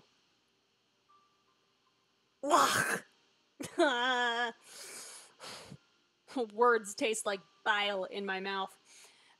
Roth, yeah. He looks at you for a long moment, then shakes his head. Haha! I'm gonna break your heart, my dude. We're gonna do it. We're just gonna do it. You're something else. Yeah, I am something else. It's true. I am. I'm a horrible person tonight. Now, we really need to get you out of here before you completely lose it. All this reflecting isn't healthy for you. You're right. If I stay much longer, I might melt into a big ball of mush. Yeah, he shudders. Yeah, well, I'm already throwing up over here, so... Let's go find the others. You walk back to the center of the ruins.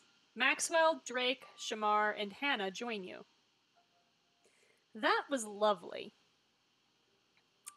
There weren't any ghosts. Maxwell's so disappointed. Why are you sad about that?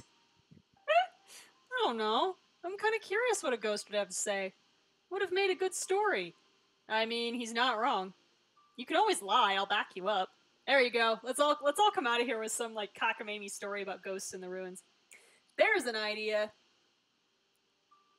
Maxwell, we can say you'd lie or please don't tell me any ghost stories. Neither of these are good. I want to be like, yes, let's tell scary stories when we get back. Where's that option? This is stupid. Okay. Again, I kind of, the question you'd lie is leading a little bit towards something. So let's do it. Maxwell, you'd lie? Entertaining people is more important than telling the truth. Isn't all fiction just a form of lying? I mean, she's not wrong. In a way. This is very, very meta all of a sudden. But at least then you know it isn't real. Like anyone's honestly gonna believe us when we say there's ghosts, Kira. Come on. True. Alright, everyone, it's time to head out. Alright, we explored the nearby ruins with our friends. Yay! These ruins were bigger than I thought. Yeah, that's what she said. Could have used an open bar, in my opinion. Yeah, well, you didn't bring your hip flask, did you? The feast is waiting for us back at the village. Let's go! The group walks back towards the smell of the food. Alright, yay! Food time! You watch nobles shuffle along a large medieval buffet table. Oh, so does this mean there's, like, no plates and shit, and everything is served in, like, crummy-ass pastry that you're not actually supposed to eat, and there's no forks? Because, yeah. I'd love an MC in this who just, like, has the option to lie constantly. That would be kind of fun, yeah. I mean, that's basically what I'm doing with Drake, so I just don't get to really control everything that she says. And Choices does tend to have kind of bland PCs. They're all kind of the same character, at least the ones that I've played. But yeah. Wow, that's a lot of meat. It's not exactly a feast without it. A little more fruit couldn't hurt. I wouldn't mind putting a bunch of fruit on a steak and waving it around like a sword. Oh my god, you would, Maxwell. All right, let's grab our food before Maxwell gets any other crazy ideas. For once, I agree with you, Drake. And then I could wear a watermelon as a helmet. I'd be unstoppable and also very sticky. Yuck. You grab your food and sit down. Maxwell stands up with his glass in hand. A toast to all of us and to our friendship. Aw, he's so sentimental. To friendship. To friendship. Oh, shut up, Drake. Just participate and, like, be enthusiastic and friendly for once. God damn. To friendship. To friendship! I can't believe they made each of us say this. Everyone digs into the feast. Presumably we eat. Later that night, after indulging in a sumptuous dinner feast, you and the group make the return trip to Applewood Manor. Holy shit, we've probably been out for like 18, well, no longer than that. Because we got there, it took us like till dinner time to get there after leaving relatively early in the morning. It's like 2 in the morning when we get back. This was not safe. Yeah, friendship is too girly. Yeah. Yeah, well, you know what, Drake? Lots of guys like My Little Pony, so shut up. Okay. So we're back at Applewood Manor. After a long journey along the trail, you spot the manor's welcoming window light through the darkness. That was a long ride. No, friends, we sulk like men. Yeah. For once, I agree with you. Okay, Bertrand. It was getting dark, too. Good thing the last part of the trail had lights. It was dark when we got to the village, y'all. Ugh. But now I can soak in a tub for the rest of my life. Or until the country jamboree starts tomorrow. Oh my god! Jesus, no! Like, give people a day off the horses. Ugh. Hope you're ready for another party! I'm not. This is how I die. Oh my god. For once, Bertrand is me. What will go down at the country soiree? Find out in the next chapter. Okay, so we are going to take a short break. I'm going to see if OBS crashes on me here. And then we will come back with chapter 14 and try to blast through that. But, yeah, get up, stretch your legs, refill your drink, whatever you need to do. And I will return in a few.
Hello, my lovely watchers, and welcome back. We managed not to crash OBS this time. Yay! Okay, so we are going to start chapter 14 of the Royal Romance Book 1, Can Love Blossom in the Fields Outside Applewood?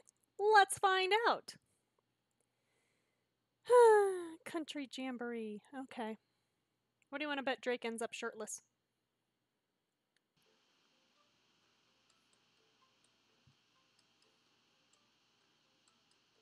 All right, chapter 14, Fair Game. That sounds ominous. Okay. It's the day after your return from the royal hunt, everyone is still sore as fuck, and the country jamboree is already underway. This is horrible, horrible planning. Bertrand and Maxwell lead you down the manor's grand staircase. Nobles walk the halls, socializing, eating appetizers, and admiring paintings. As you can see, this painting is reminiscent of Rembrandt's style during the Dutch Golden Age. Shut up, Tariq. Why are you here? I know why he's here. Why are you here? Ugh. The still life declares that the mundane and the everyday are worthy of the hot status of high art. I cannot do... Kiara almost certainly has a French accent. I can't do it. I'm so sorry. I don't hear enough French to internalize that accent. I wish these had more poodles. Penelope. So sweet. To artistic enrichment. Okay, Kiara. The three of them clink their glasses together. Run, girls. Run. I'm not going to tell you why. Just run. Oh, looks like they broke out the drinks early for this event. Yeah, well, when all you get to do is walk around and look at paintings, and you're all so fucking sore from riding horses, yeah, you're going to break out the champagne. I know, poor Penelope. All she wanted was her poodles. Focus, Maxwell. We don't have time for party antics. Yes, that's right. You have to throw me at the feet of a prince some more. Ugh. But I have so many new tricks. What's the point of a party unless you, so we can say celebrate like there's no tomorrow, or have Prince Shamar securely beside you? Alright, that's pushy. No. What's the point of a party unless you celebrate like there's no tomorrow? Come on. Exactly! For House Beaumont, there may very well be no tomorrow. Oh my god, you catastrophize worse than I do, Bertrand. So, perfect time to party? I love that spin on it. Hardly. First order of business, make Kira presentable for the country jamboree.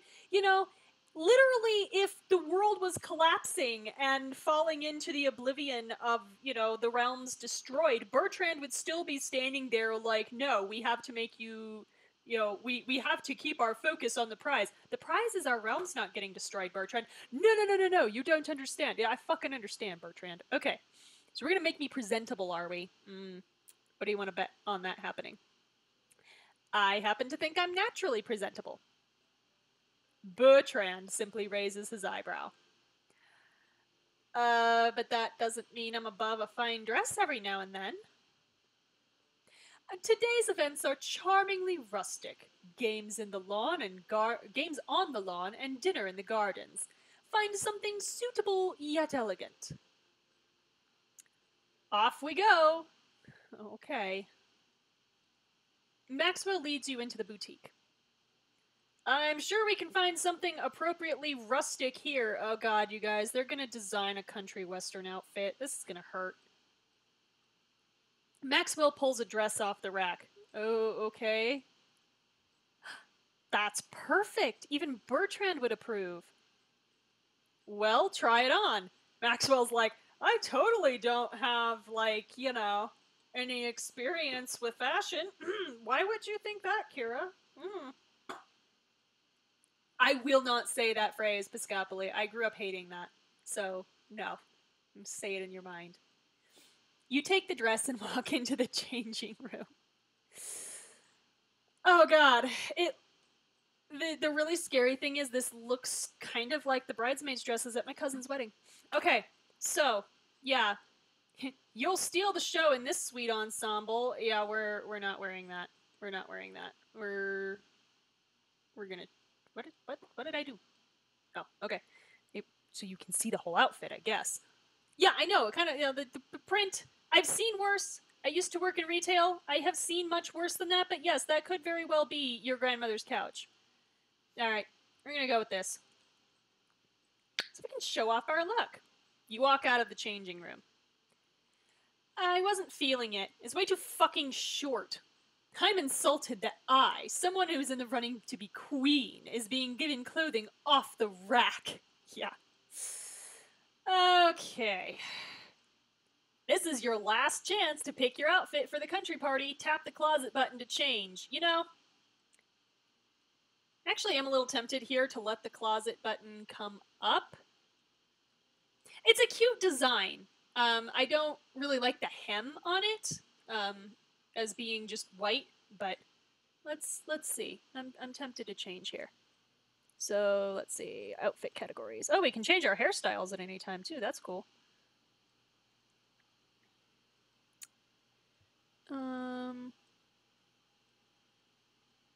Okay, that's not what I was looking for.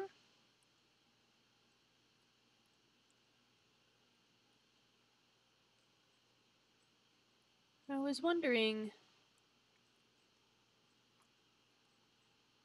if they would let me. Okay.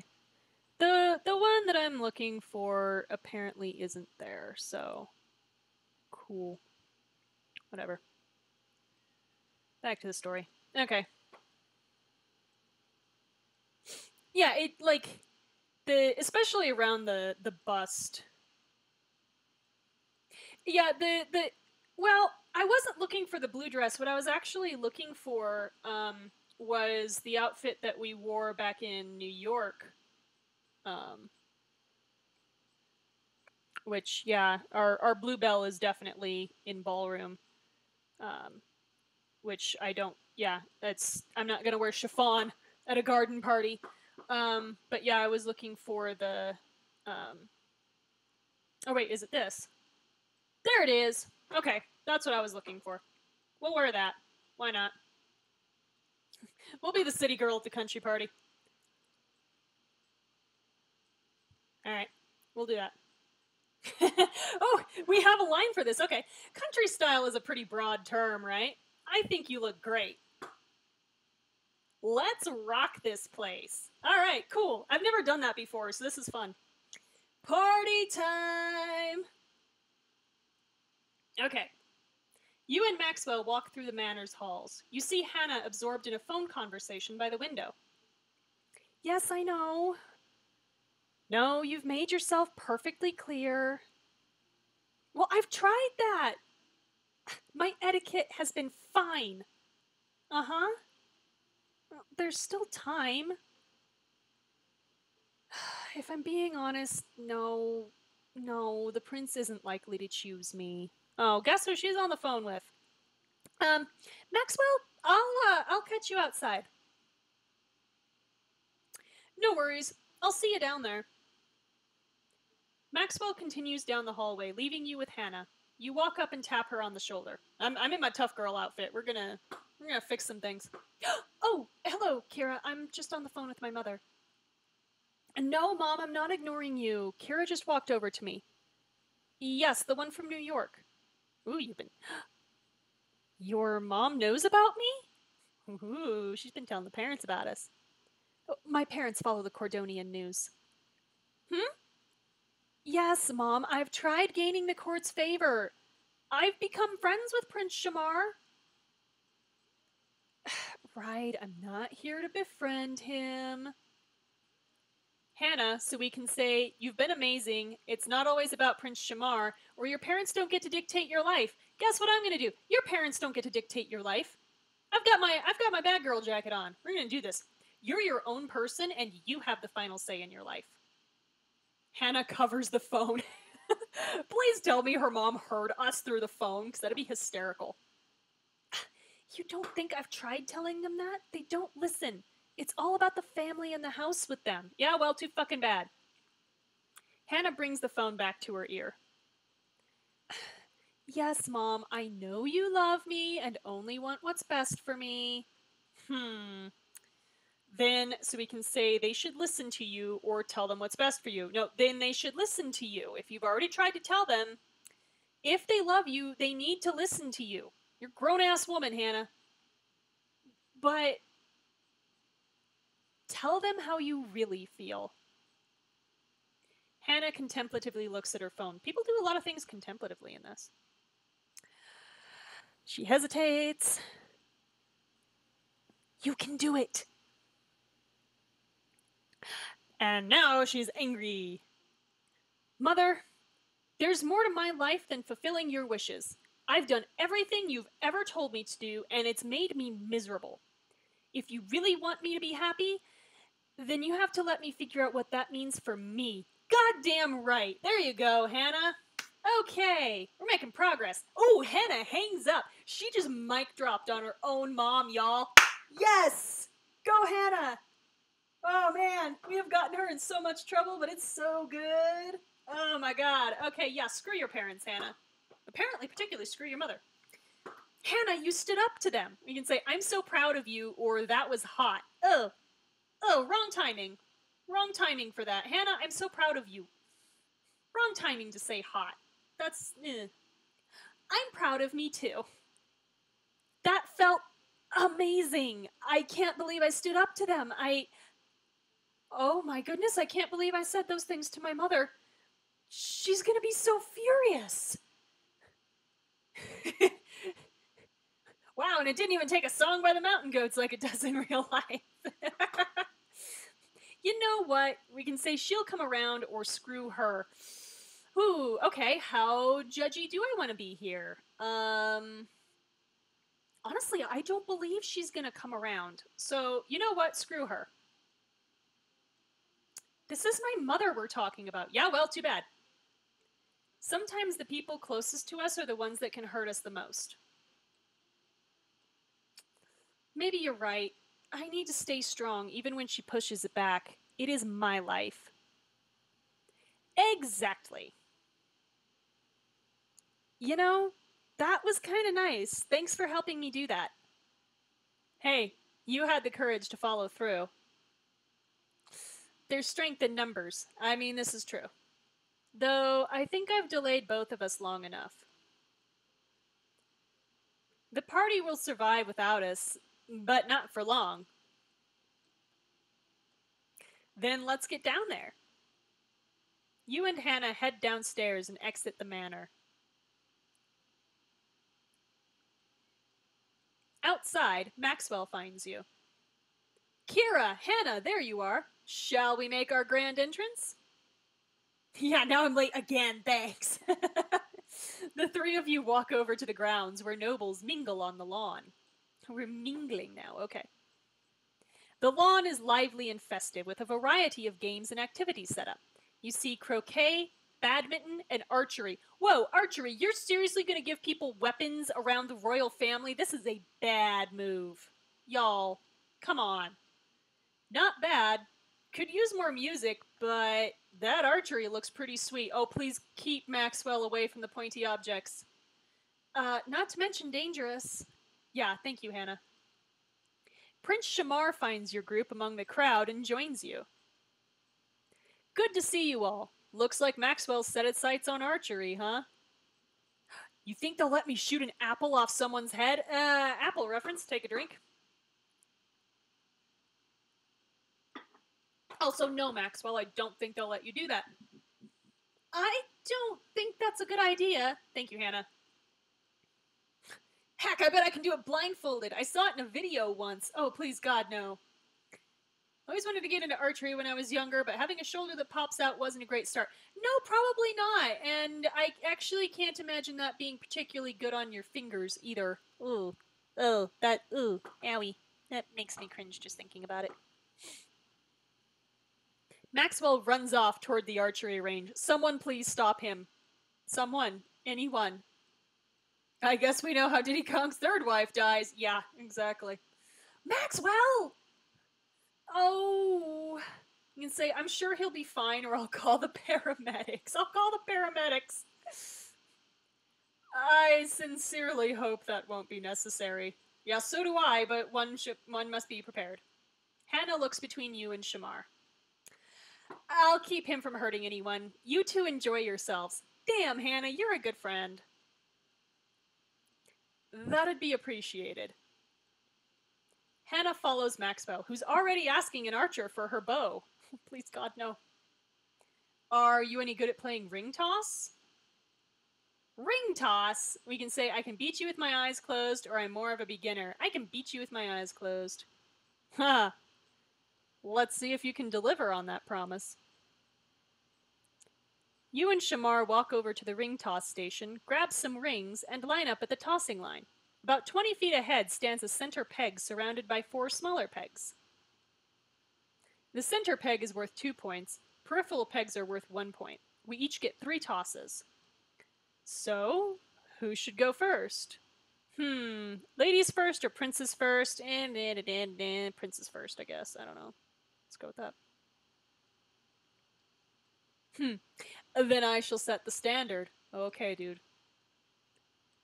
Don't choke. Shamar tosses his ring, landing on the outside peg. Not bad.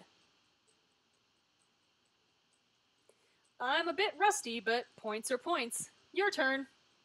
So we should hit the center peg. We're gonna kick his ass. Why not? You toss the ring onto the center peg. Right down the center. You are good at this. Told you I could beat you blindfolded. Shamar tosses the ring onto the center peg. Oh no! Ha, that's more like it. Think you can match that? I should hit the outer peg, why not? We'll leave it tied. Staying with it. Not quite matching, but respectable. Shamar steps up to the line and tosses the ring. It sails wide of the pegs. We're making it easy for us to win. No, it was so close. Not close enough. You've got 1 toss left. Use it well. I should hit the center peg. Bullseye! Or peg's eye, whatever it's called. Shamar loves playing with pegs. yeah. Excellent aim. I was putting rings around him, too. You and the prince survey the pegs, counting up the points. I know when to concede to my betters. Well played, Kira. What have I won? Unfortunately, I don't have a prize for you. Yeah, you do. Just not one you can give in public. Then I suppose you'll have to do. I've always wanted my very own prince. I'm all yours. Aw, okay. Whatever will I do with this prince I've been awarded? Stop it, you two. Kind things, I hope. I don't know, we could be into femdom. You don't know. You know, this has been fun, but I was hoping for some time alone with you. We barely had a chance to talk during the royal hunt. Yeah, whose fault was that? You running around the ruins talking to everybody else. I'm always hoping for some time alone with you, Lady Kira. And there is a hedge maze behind the manor. Oh my god, this dude in mazes. Secluded, quiet, away from prying eyes. Oh god. Oh no. Another maze? Do all of your homes have one? What can I say? My family enjoys them. Here in the Fey world, labyrinths are how we ensnare our victims. Besides, we had fun there last time, didn't we? Oh, and we'll have fun again. I don't know. There is a serious tendency toward like outdoor action in this and in like the other games that I've played actually. So it's a thing with choices. I can't argue with that. Shamar glances at the setting sun.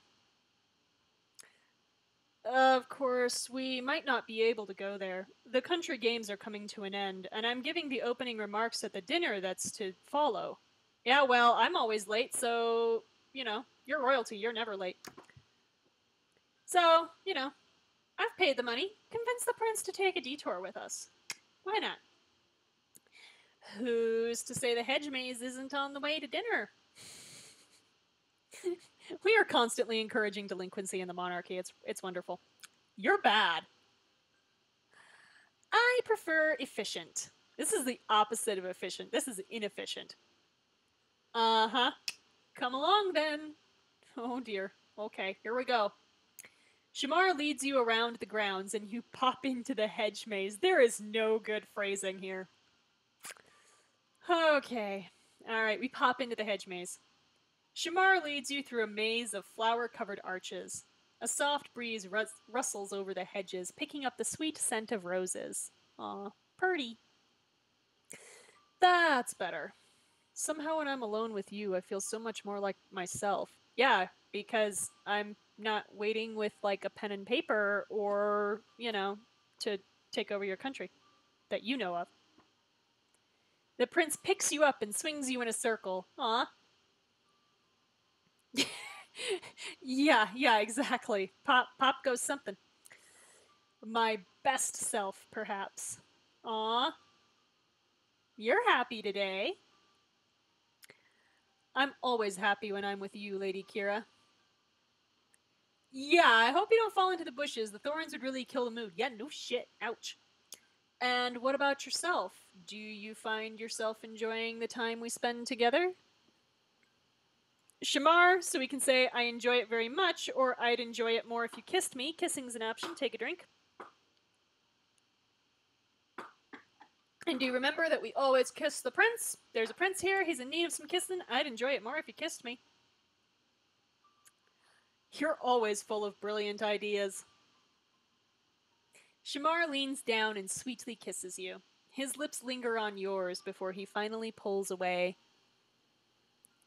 So, did you have a master plan to woo me here?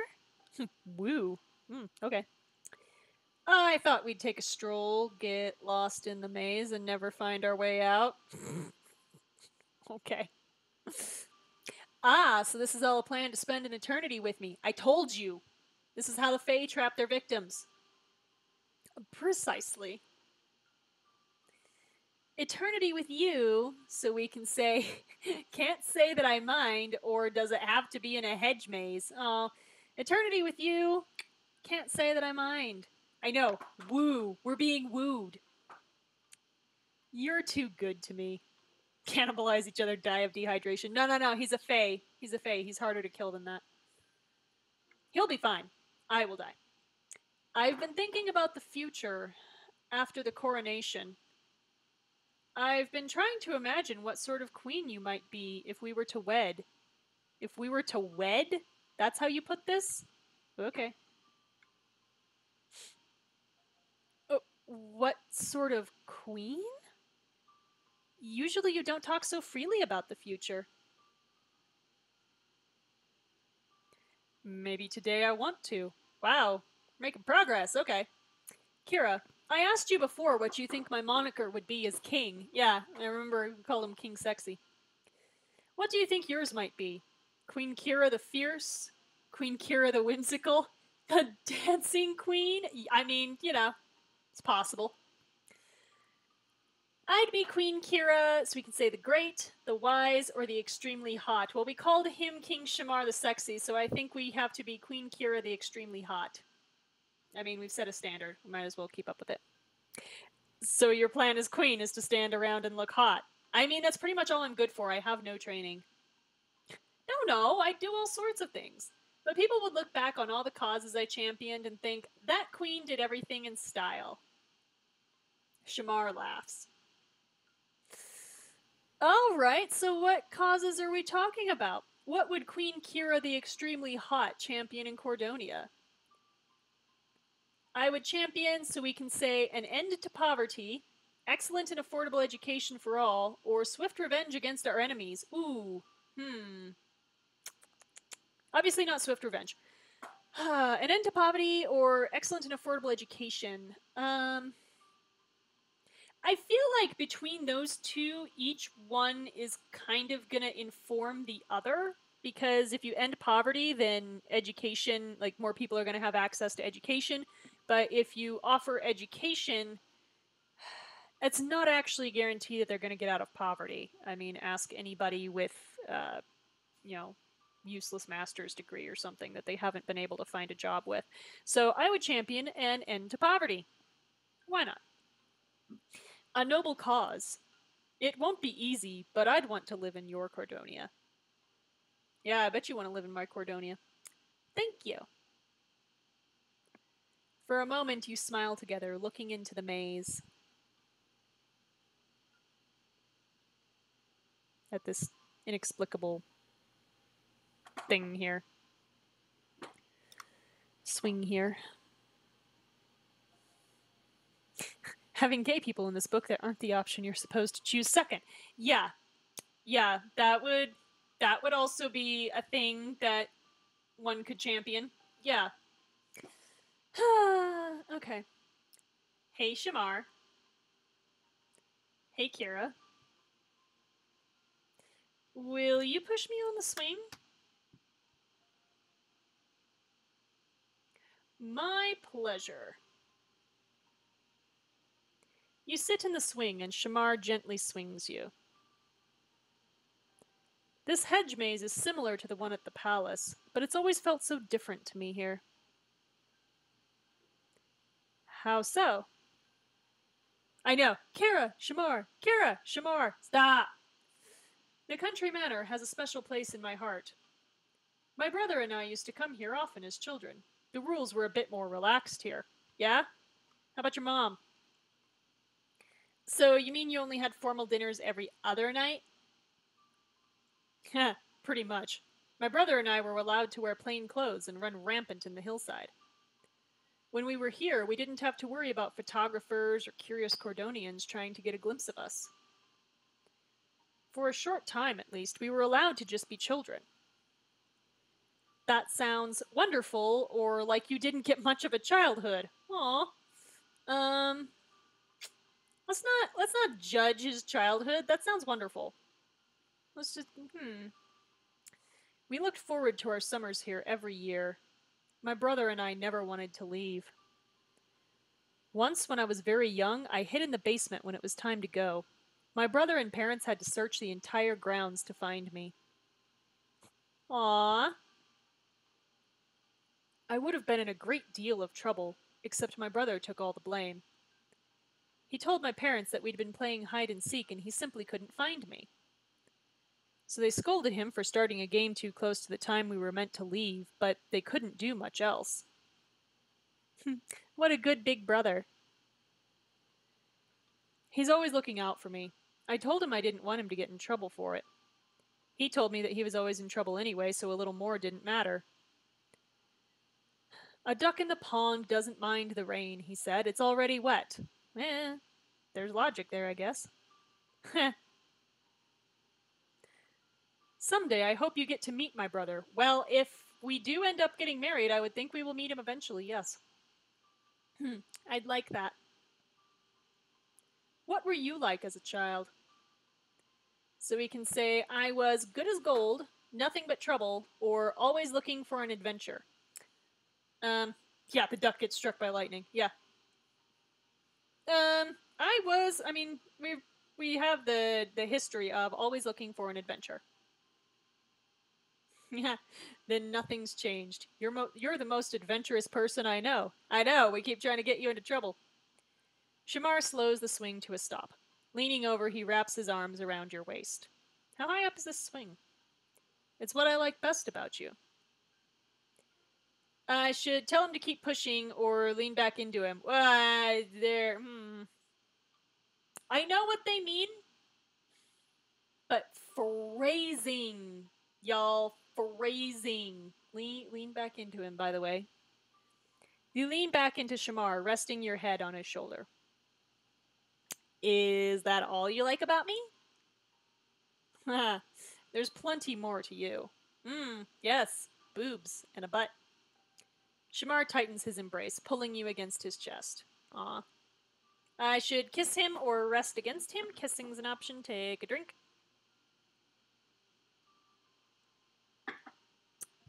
Smooch that prince.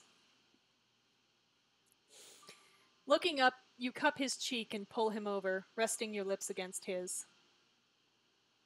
Then he's smiling. You get some kissing. We're smiling. There's some kissing.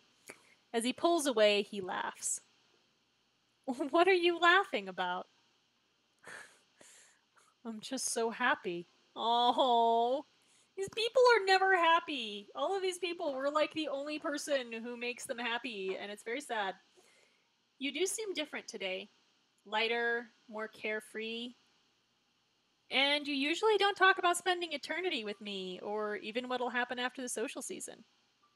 You know, just in case the person you choose won't be, well, me. I know. It's just that I've been thinking a lot about that decision. And.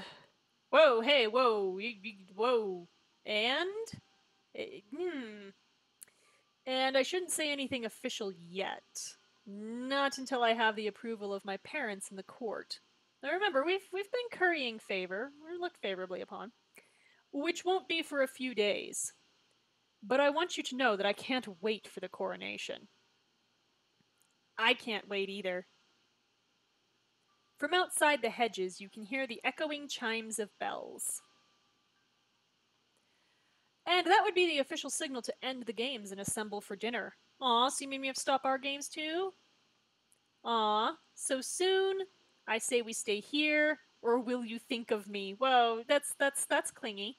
Um, I mean, we can't really affect the outcome either way, but I say we stay here. We're not playing a game. I sincerely wish we could. But both of us are expected at the dinner, and we should at least make some effort to maintain appearances. Ugh, if I must. So we explored the hedge maze with the prince. Shamar helps you up out of the swing. Allow me to be your escort. Oh, my escort, are you? I know they meant like chimes, but I kept imagining those giant Catholic church bells. I mean, yeah. I mean, I mean, they could have been. I don't know. This is a royal estate, after all. Who knows? More like my guide. I don't know the way out of here. Haha. I'll lead us out slowly. I'll bet you will. There's nothing wrong with being fashionably late. So the sun sets, and you and Shamar rejoin the party to mingle among the gathered nobles. Several servants bustle about, keeping the tables freshly stocked with food and drinks. Are we nice to the servants? Please say we're nice to the servants. We should blend back into our roles for now. Until next time, Lady Kira. Ooh. Okay. Like just clang, it is time to eat the horses. No, Piscopoli, no one's eating horses. Stop it. Shamar disappears into the throng of people, giving the occasional handshake and bow to those who engage him. Over by the table, a couple of suitors talk in hushed voices. The king and queen seemed quite taken with you today, Lady Madeline. They respect my opinions, and I believe we have a lot in common. I hope I'll have the support of all the ladies at court if I'm chosen. Fuck off, Madeline. To tell you the truth, I think Lady Kira may be the one to be chosen, and I think she'd be a wonderful queen. Thank you, Penelope. You are a sweet thing. Well, I suppose you're entitled to your opinion. Don't you diss Penelope, you horrible, horrible person. What do you think, Lady Kiara? It's all up to the prince, isn't it? And I believe he favors Lady Kira. That's disappointing to hear, but not entirely surprising. We'll see how things turn out. You turn away from them and nearly run into Tariq. What the fuck are you still doing here, Tariq? I know what you're still doing here, but what the fuck are you still doing here? Oh, Tariq, I apologize. It's nothing, really. Lady Kira, ooh, yeah. He just called us by the wrong name. Fuck you, Tariq. Really, Lady Kira, it's always a pleasure to see you. Oh, God, okay. I know which chapter this is now. Tariq, how have you been? I saw you yesterday. As splendid as you look, my dear. Don't. Oh, you creep. Yeah, exactly. Creepin', sneakin', Tariqin'. Yeah. Yeah. Tariq, we can say, where'd that come from, or slow down there. I find it kind of telling that we don't get the option to reciprocate Tariq.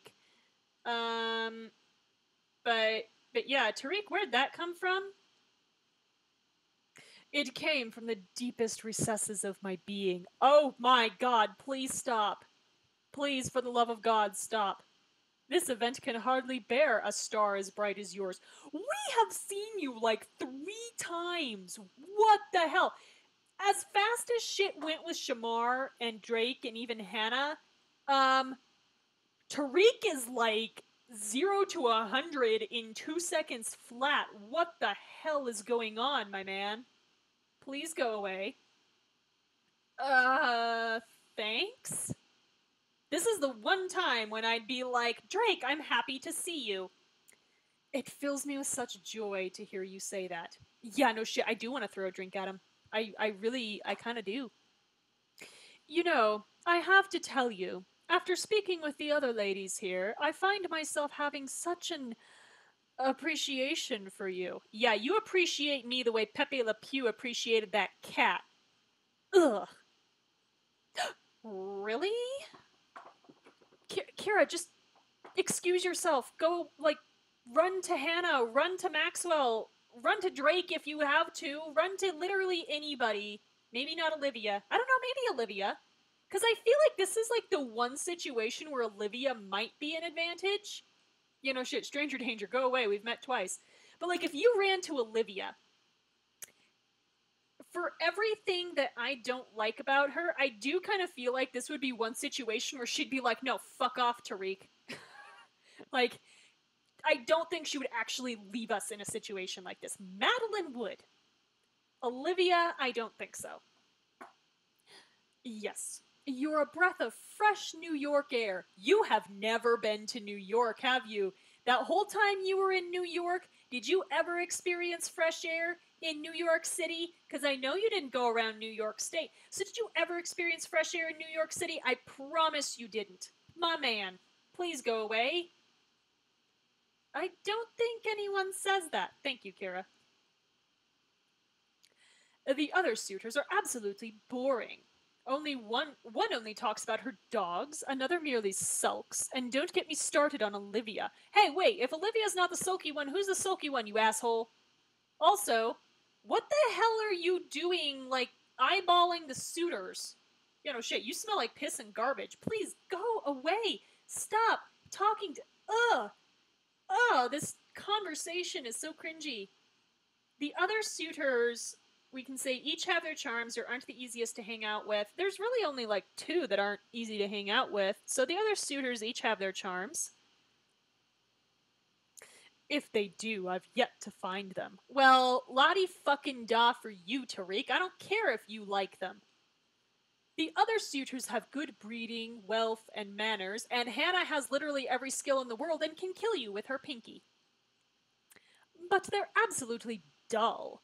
How disappointing. No one cares what you think, Tariq. Whereas with you, Lady Kira, you grow more interesting every time we speak. I am going to hurt you. Get away from me. Ugh. Thanks. This is that thing that guys do where they don't get that the woman doesn't want to talk to them, but the woman is not in the position of power to say, hey, I don't want to talk to you, so she has to put up with it, which, as we all know, just ends up leading to more problems later. Yeah. Yeah. I must, however, take my leave. Oh, thank fucking God. May you have a fantastic evening. Get the fuck away from me, and don't let the door hit you in the ass on the way out, Tariq. As Tariq leaves, Maxwell walks up, and I literally hide behind Maxwell, because, oh my god, Maxwell, where the fuck have you been? You were supposed to come do something about this. Shouldn't you be swooping in? This guy's literally, like, acting like he wants to make a move on me, and I'm supposed to be wooing the prince. Isn't it your job to make sure that I woo the prince, and not fucking Tariq? My boy, you had one job here. I don't want it to be a situation where the guy has to save the girl, but, like, in this situation, that's basically what had to happen, because if we would have told Tariq no, if we would have told Tariq to fuck off, he would have gotten upset, he would have made a scene, would have been our fault, or he would have hurt us. So, whereas if Maxwell would have come up and been like, hey, Kira, let's go over here, Tariq would have felt that he had no choice because I was being spirited away by another man. And more to the point, Maxwell, who, has every reason to want to take me away.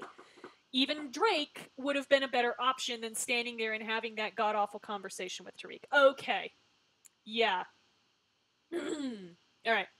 Maxwell walks up. Hi, Maxwell. Thank you. There's our little social star. Is that Tariq you were talking to? Tariq was talking at me, yes. Yeah, I guess we're friends now. No, honey. No, we are not naive. Friends do not say that kind of shit to each other. No. Not in that context, not with that little, knowledge of each other, no. Nope, not friends, no. Cool. Well, Bertrand and I just got a table this way. Just as you sit down at your table, you hear glasses clinking. Everyone turns to where Prince Shamar is standing next to the king and queen. If I may have everyone's attention, please, I'd like to say a few words before we close this evening. First, I'd like to thank all of you for joining us out here at the country estate. I've had the honor and privilege to have you in my court, and I couldn't have asked for better company. Yes, you could have. Get rid of Tariq. As I step into my father's place in a few days, I can only hope that I'm half the man he's been for Cordonia. Long live Prince Shamar! Maxwell's been into the champagne. None of us are surprised. Cheers and claps rumble through the crowd. Thank you all. When next we meet like this, it'll be the last event of the social season. As per tradition, this event will be hosted at the illustrious Beaumont House. The crowd applauds! Yay! Yeah! Maxwell's excited, as usual. An honor, to be sure. Okay, Bertrand. For God's sake, change out of that sweater vest, my man. Maxwell, so we can say, does he mean us? Which, yes, of course he does. Or we're going to see your house. We're going to see your house? Finally? The one and only. I can't wait for you to see it. Aren't we a little, strapped for funds? Can we afford to host a party right now? Don't say this in the open! Woman! I'm not sure we have a choice. Like Shamar said, it's tradition. We can't back out. Yes, if we back out, we may as well announce in the daily paper that we're officially ruined. Oh, calm down, Bertrand. One of us could just get sick. As the applause dies down, the prince continues. There's dysentery in the house. It's been quarantined. We can't have a party there. I'm so sorry. So sorry. Come on, my little... There it goes. The Beaumonts will surely give us another legendary night to remember. Until then, I thank you again and wish you a good night. Shamar raises his glass. Many in the crowd do the same. Cheers! Oh my god, they're gonna make us say it. Cheers! Oh, thank god, they only did 2 of it. Okay.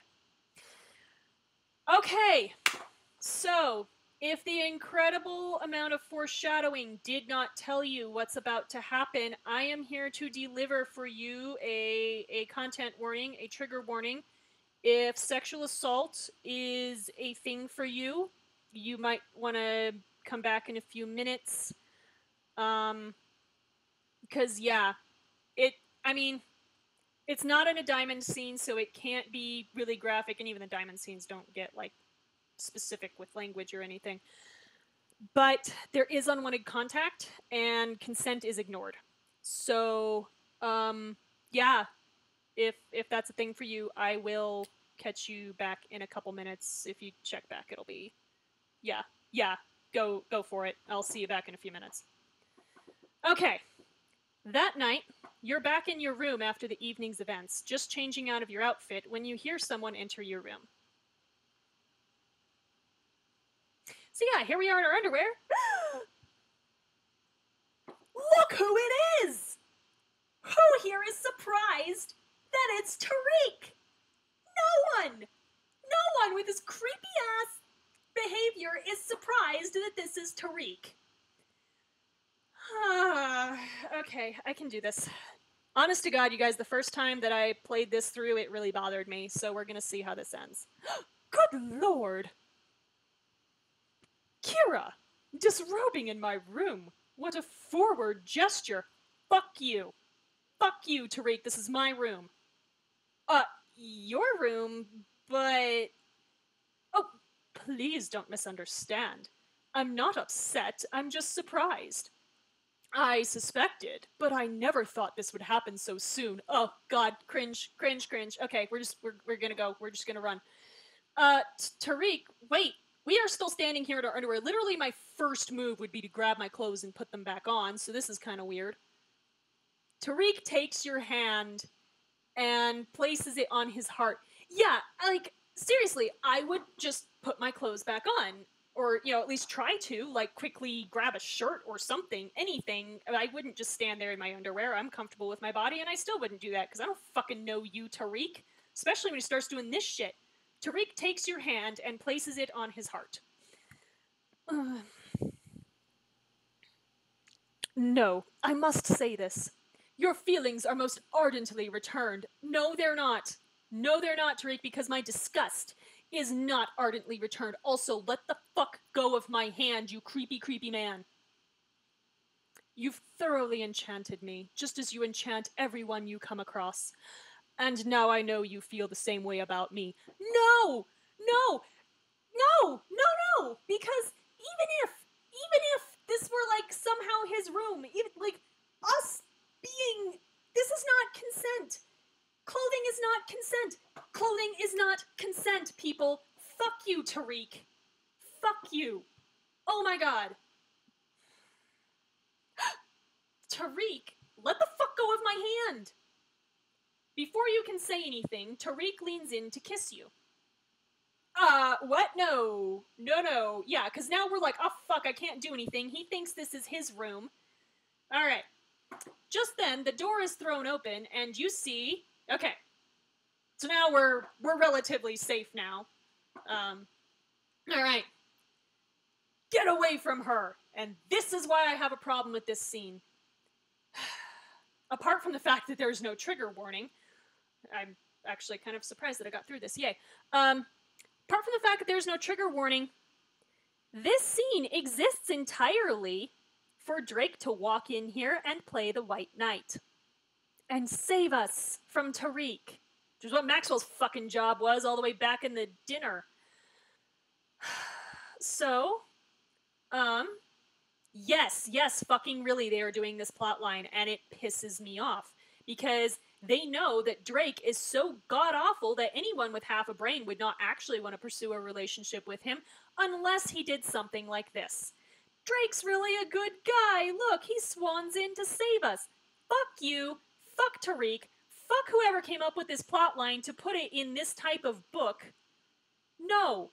It's 2018. I realize this was written before the age of Me Too, but fuck this shit. I am perfectly serious. This is awful. This is using sexual violence as just... This is not how you build character. And the worst of it is, there's like next to no consequence for the player character psychologically, where I'm fucking sorry. A guy walks into my room and I'm in my underwear and just starts grabbing me and trying to kiss me and completely ignoring every signal that I'm giving him that I do not want this. That's damage, okay? Like, that's not what happened to me exactly, but I have been in that position where I am powerless and I do not have the authority to stop what's happening to me. So that fucked me up for years. Now, granted, this was over a longer period of time, but this is definitely going to fuck me up for, you know, at least the rest of this book, because we've only got a few more days of story time left in the book. Yeah, no, I have problems with this. I have problems with this. Ugh. Okay. Alright. Drake's angry. Get away from her. Drake grabs Tariq by the shoulder and pulls him away from you. Because of course he does. Unhand me! How dare you enter my room without my permission? Really? Motherfucker! Okay! You're pissed off that Drake came in what you think is your room. But you grabbing me when I clearly didn't want to touch you, you trying to kiss me when I'm standing there looking like a fucking deer caught in the headlights is okay? But oh my, you've come into my room, and you've put your hands on me. How dare you? Oh, well, when the shoe's on the other foot, Tariq, huh? Huh? Now it's wrong? Now it's wrong? Fuck you. Okay. This, however, is satisfying. Tariq hits Drake squarely in the face. This is also satisfying. Drake reels back for a split second, then tackles him to the floor. They grapple intensely for a moment before they roll apart. Drake, just put him in a chokehold and have done with it. Just choke him out. Choke him out. I don't even care. Just fucking choke him out. Meanwhile, I'm still standing here in my underwear. Who the hell do you think you are, bursting into my room? Kick him in the nads. God. This fucking double standard. This is Kira's room, and I heard a scream. I think she wanted interrupting. I mean, I kind of did, but this whole plot line is so bullshit. Okay. Drake, so we can say, Tariq really misread the situation. You only interrupted me rejecting him, or Tariq deserves to have his ass kicked. Okay. Tariq may have misread the situation, but he continued to push past it pretty heavily, and I am not down for this, oh, he's only bad at reading social cues, it's fine. No, it's not fine. It's not even remotely fine. Social ineptitude is never an excuse, and we know that Tariq does not have that because he's a relatively, competent member of society otherwise. You only interrupted me rejecting him, ideally is true. I kind of want to say Tariq deserves to have his ass kicked to see if Drake will continue to hit him. Let's find out. Tariq deserves to have his ass kicked. So this isn't to be the bold, romantic beginning to our love story. Oh my god! They didn't just double down with this, they tripled down. Are we really, is Tariq supposed to be this stupid? Oh my god, because, I want to say this is unreasonable. I know that it's not. I think a more genuine reaction would have been something like getting pissed at Kira for, leading him on in some way. Now, he would turn this into now being Kira's fault. You caused this, you led me on, you gave me an impression, and now you have your white knight swan in to, punch me in the face. Yeah, well, you know what? No, this isn't to be the bold, romantic beginning to our love story. You creepy, creepy man. Go away. And never return. So is the next book Tariq getting arrested and murdered by the state? Because this is mood whiplash to the extreme. I hope. I hope so. My first fucking edict as queen now is gonna be arrest Tariq for sexual assault. No, this is not the beginning of our love story. But I heard. I don't care what you heard. You saw the look on my face, motherfucker. You heard wrong. And for the record, before you try to kiss someone, ask first. Thank you! Oh my god! Finally! Someone actually said it in the game. Literally, it's so easy. May I kiss you? Why? Why is the... Oh, it ruins everything. I need to have a thrice notarized, in triplicate contract before I can give you a goodnight kiss. Yeah, you know what? If you're gonna act like Tariq did here and just be like, oh, well, I never, and then how dare you enter my room and throw me off of this woman who very clearly did not want me. How dare you, sir? How dare you indeed? No, you know what? Yeah, I am going to need a consent form that is literally signed and in triplicate before you're allowed to touch me. If you're going to act like this, you're absolutely goddamn right that's what I want. Fuck this. Fuck this. Oh my god. Ugh. Ask first. Good girl, Kira. Let me deeply apologize here. I'm so sorry for this transgression. I was incredibly wrong. Fuck off. Fuck off with your... just fuck off. At least the only thing I can say here is that this is a good apology. None of this, like, he's finally stopped the, I should say, he's finally stopped the, you know, but I thought, I was told, blah, blah, blah. He has, like, now that he is saying sorry, he is cutting it there. I was incredibly wrong. If you leave it there, Tariq, that's a good apology. Don't make excuses for yourself. Don't make yourself try to sound better than you actually are. Just go, yep, you know what? Fucked up. Sorry. Okay. Now, before I can humiliate myself any further, let me take my leave. Yeah, take your leave straight to the fucking cops. If you were told something, we can sort it out later. As Tariq leaves, Drake slams the door shut after him. Drake, let me put on my clothes. Thank you. What took you so long? Or I didn't need your help. I want to be noble and say we didn't need Drake's help. This is clearly not the case. Because Tariq was not going to take no for an answer. He was in that, ooh, she's playing hard to get, whatever mindset. What took you so long is kind of judgy.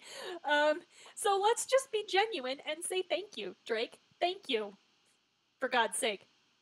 Aw, shucks, Roth. Don't go getting soft on me now. Dude, don't do this. This is already bad enough. I mean it. You were there when I needed you. I'll always be here for you. Do we have any evidence to that effect? I mean, for Shamar's sake, of course. Shamar would never forgive me if something bad happened to you. This is probably true. Yeah, now is not the time for your macho bullshit, Drake. You've had your macho bullshit moment with the, you know, punching Tariq and tackling him. Which I do have to say I enjoyed, but I also kind of enjoy that Tariq got a hit in. Just one hit. You then summarily kicked his ass, which makes me much happier. But, you know, you did need just one little sock on the jaw. And you know what? I'd never forgive myself either.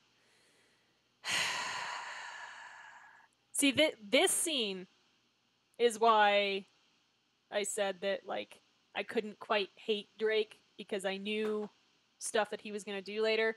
I hate this scene because it does exactly what it's supposed to do, which is, you know, make me sympathize with Drake. So, Drake pauses for a second, and you realize his eyes are lingering on you.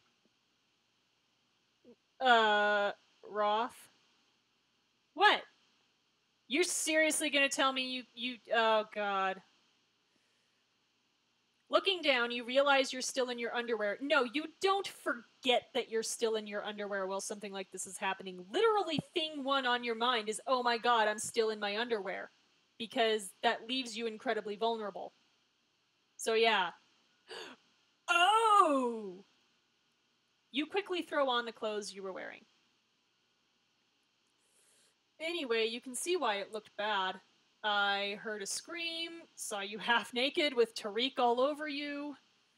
Yeah, I get it. Whoa, we went so far as to pull the jacket back on. Yeah, we did. Because, like, I need all my fucking armor now. I'm sleeping in this. Are you okay? Good question, Drake. Good question. I'll be fine. That was not an answer, Kira. Okay. Well, I should get out of here before we really cause a scandal. Too late! Scandal made! The scandal's already there. We might as well just go for the gusto here. As Drake heads to the door, you see him wince. God. You're hurt. Of course he is. Nothing a few shots of whiskey won't fix. Will you stop with the macho bullshit? Let me take a look. It's the least I can do. Because we have medical training, of course we do. Why not? We were a Girl Scout. I don't know if they do that in Girl Scouts. You trying to get me to take my shirt off, Roth? Genre savvy. Also not funny, we were just sexually assaulted. Yeah, exactly. I feel like future queen attacked in own room is enough of a scandal. Yeah, no shit. I just want to help. I'm feeling all, like, needy right now, Drake. Ugh. I'm fine. Save your fussing for someone else. Motherfucker! Yeah, right? Not the time! Not the time for that bullshit, but, yeah. Save your fussing for someone else. Dude, I'm, like, paranoid now. This guy just came into my room, and, yeah, no, I would not want to be left alone at that moment. Like, don't leave yet. I'm still freaking out. But I might not necessarily want it to be Drake there. I would probably prefer Hannah or even Maxwell. I would not feel comfortable going to Shamar yet because, oh my god. Oh yeah, nothing bad happened here at all. Drake's just, telling us to save his fussing for someone else. But yay, hummingbirds! Hummingbirds are good. But yes, that's all finished now. Everything's cool now. Consent is being restored. It's all good. Okay. Save your fussing for someone else. Fuck you, Drake. What do? We haven't drunk enough tonight. And I'm feeling stressed out. I need a reason to drink. Let's make him take his shirt off. Insist on helping Drake. You move to stand in front of the door. Drake, you got hurt for me. I'm not letting you leave this room until you let me take a look at you. Ooh, okay. You can start by taking off your shirt. I think he hit your ribs pretty hard. They could be broken. What are we gonna do about it, even if they are? I don't know, but... Wow, you've got a real bossy side to you, you know that? Yeah, it's good for Shamar. You think I'm being bossy, Drake? So he can say, shirt off now. I'm taking that shirt off you myself, or please take your shirt off, Sir Drake. I am not feeding into the White Knight bullshit, and I am not giving them the entendre of taking it off himself, or taking it off ourselves. Yeah, I know you can't do shit about broken ribs. Like, that's the thing. I mean, other than possibly... if your ribs are broken, we'll have to put you down. Yeah. I guess the only thing we could do is tell him to seek more serious medical evaluation to make sure he's not going to puncture a lung. That'd be, like, the only thing, I suppose. But even then, like, the doctors really can't do anything unless something else happens. Like, you can't put a cast on a broken rib. You just basically tell people not to move as much, which he already would know because it's in pain. So yeah, I'm going with Drake. Shirt off now. Yes, ma'am. Shirt's off. Take a drink. I'm gonna take a really big drink, you guys. I'm stressed. I'm sorry. So, doctor, do you see anything alarming? Your boobs are alarming. You feel Drake's ribs and touch his back. For me, this would mean, like... I'd be more uncomfortable that he would think this means something more than I would be uncomfortable touching him, because, like, the touching really, like, it doesn't do anything, especially in this context where I'm literally evaluating someone's health. I'd be more like, oh god, he thinks I'm touching him like that. Oh god, oh god, oh god, oh god, oh god. Especially after this. But yeah, I sure as shit wouldn't want to be left alone. So, you're gonna have a few spectacular bruises. Yeah, Tariq hits harder than you'd think. He almost impressed me. I mean, he mostly fell on you, so... we just kind of look at him. What is it? Your boobs are showing, my dude.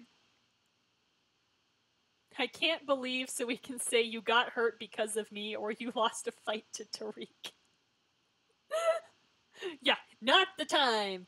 Let's go with you lost a fight to Tariq. I can't believe you lost a fight to Tariq. I didn't say I lost. I never said that. I mean, we clearly know that you didn't lose because Tariq left before you. But, you know. I definitely won. I'm just saying he got in some good hits. And I didn't expect that from a palace brat. Mm-hmm. Drake runs his fingers through his hair and stares at you. Okay, you can put your shirt back on now. You can be so... Never mind. Yeah, you're right, never mind. Hey, weren't you supposed to be tending to my wounds? Yeah, well, I kind of didn't want to keep touching you. Oh, right. I think one of the servants fills this bucket with ice every night. You know, just in case I need to chill some champagne. Or, you know, ice a wound. Or ice down a friend's bruises. Thank you, Drake. Exactly. Ooh, and it looks like someone's left a fully stocked liquor cabinet in the corner here, so hey, self-medicating with alcohol. As you wrap a handful of ice in a cloth, Drake pours a glass of whiskey for himself and looks at you questioningly. I will have the fucking whiskey, thank you very much. Holy shit, I need all the whiskey. I wouldn't make you drink alone. No, this is not the reaction that would be happening. This... Again, the problem with a scene like this is our player character has just like snapped back to normal like nothing has been wrong, and no, that's not how this works. That's not how any of this works.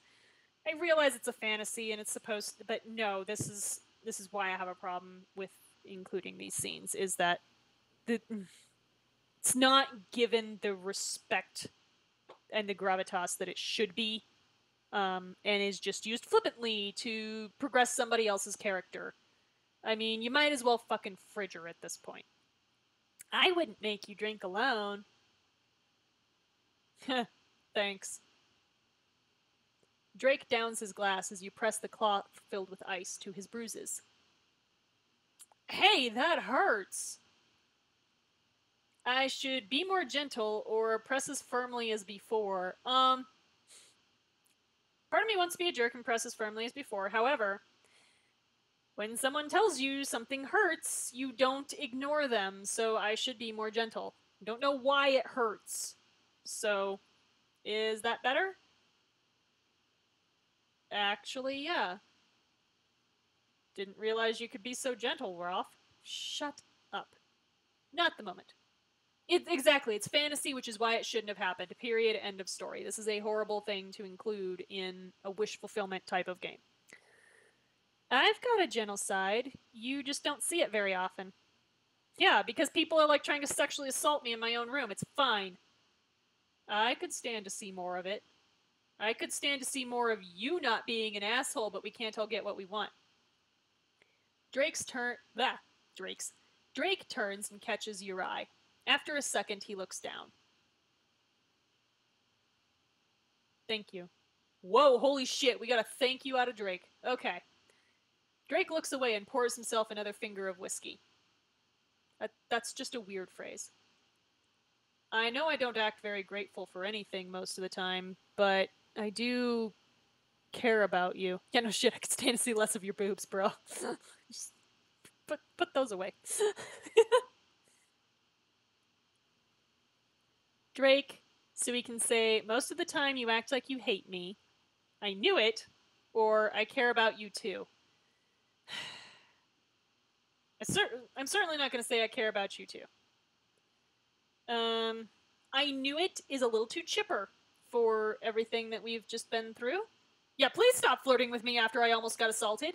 You creepy... Why are you all so insensitive? I mean, the only thing I can say to that is at least Drake has a history of being insensitive.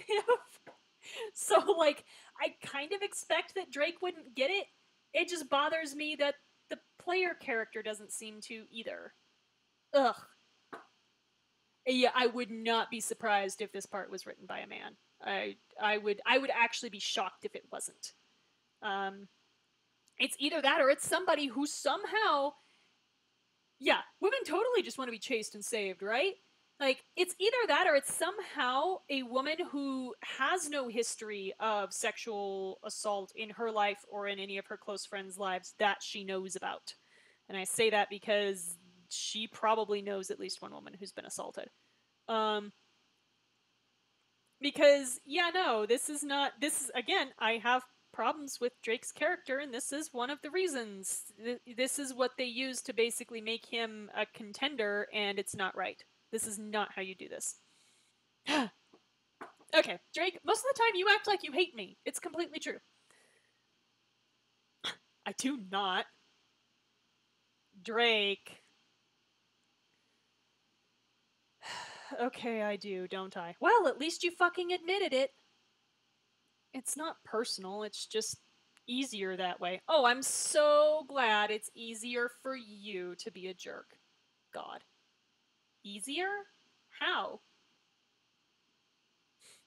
You're here for Prince Shamar. All of the suitors are. And, well, so is the entire court. All of the nobles, all of the royals, all of the servants, even. Aw, poor Drake. No one's here for you. It's because you're an asshole. Huh. Okay. Everything and everyone in this place exists to orbit around Shamar. Okay. You could almost hate him for it if he weren't so damned likable. Yeah, this is true. It's dangerous for people like you and me to forget that. Oh, God. No one likes me. Yeah, put your shirt back on. What are you getting at, Drake? What are you getting at, Drake? Tariq started gets kind of shit. Don't make me kick you in the ass. Oh, Roth, don't make me say it. Drake looks down at his whiskey, finishing off the glass with a gulp.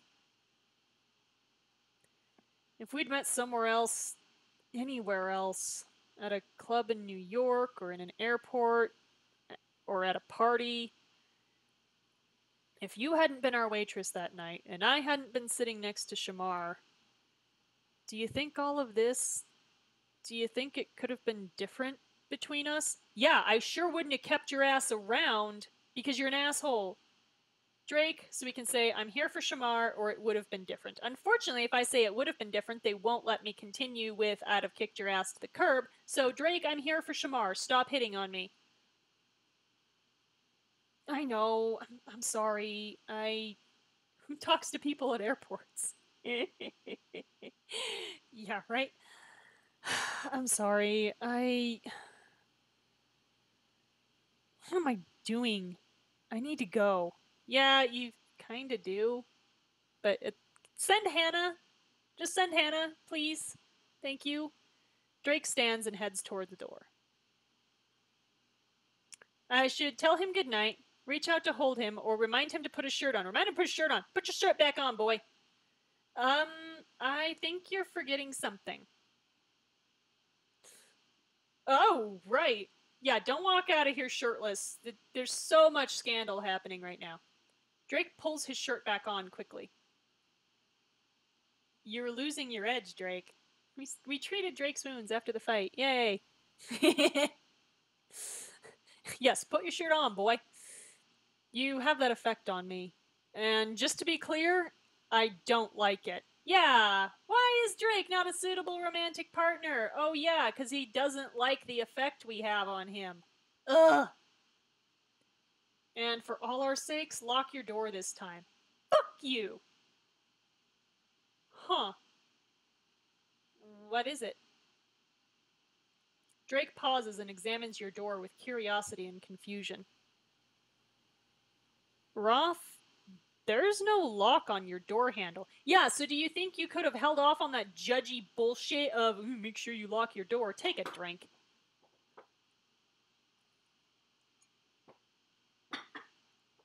God. I thought they were all like that. No, all of the other rooms on this floor lock. This seems like something that needs to be brought to somebody's attention, like now. Like, I am not sleeping in this room without a lock. Are you nuts? Yes, Tariq may have slunk away with his tail between his legs, but I am not sleeping. No, I am paranoid now. I am not sleeping in here without a lock.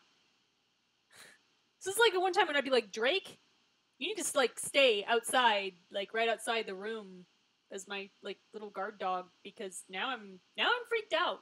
Now I'm freaked out. It's probably nothing. You are not stupid, Drake. there's no lock on our door, and Tariq just walked in thinking that he could do what he did. Yeah, no, I wonder if there's a correlation. Oh no, it's probably nothing. Ugh. Probably? Just be careful, okay? With one last look at you, Drake leaves. The next morning, Maxwell and Bertrand find you in your room. Yeah, awake, under the covers, with some kind of heavy object in my hands. I hope you're already packed. We're running late as it is. Fuck you, Bertrand. Do you have any idea what happened to me last night? No, you didn't. Shut up. Fuck off. Be careful while you sleep? Yeah. Well, I mean, at this point, yes. Yes, be careful while we sleep. I've got, like, Home Alone style traps laid on my floor. I don't know how Maxwell and Bertrand circumvented them. Late for what? I thought we were just traveling today. Oh, we need to make it home to begin preparations. Oh, that's right, we're hosting a party. For the party of the year! Nothing you've seen so far will even come close. I hope you're ready to handle a Beaumont bash. Oh god, okay. No, I'm not, actually. I need therapy and the police.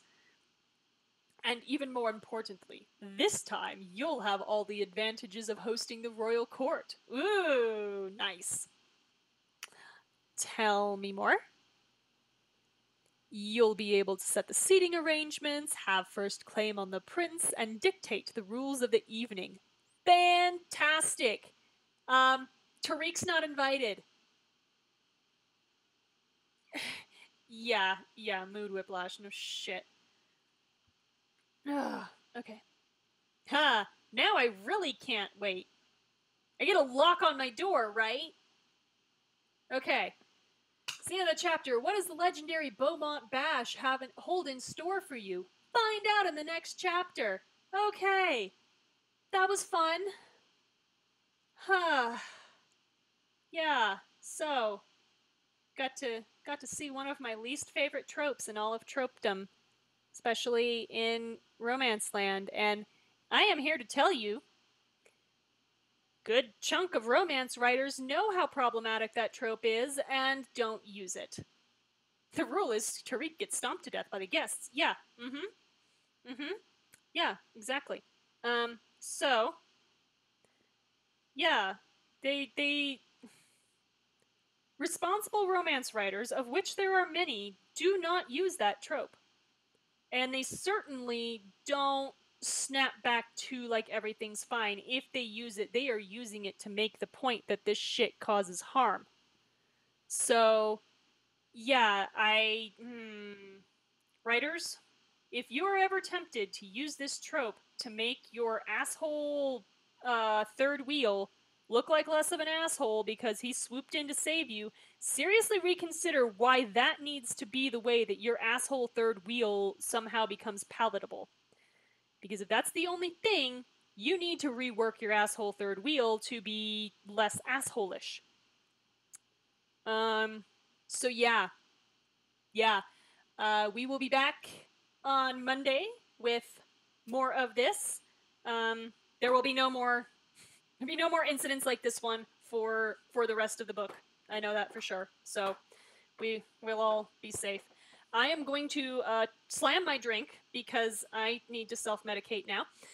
But thank you for joining me tonight. It's been fun. I get to yell and cuss, and I enjoy hanging out with you all. So I will talk to you on Monday. Catch you later.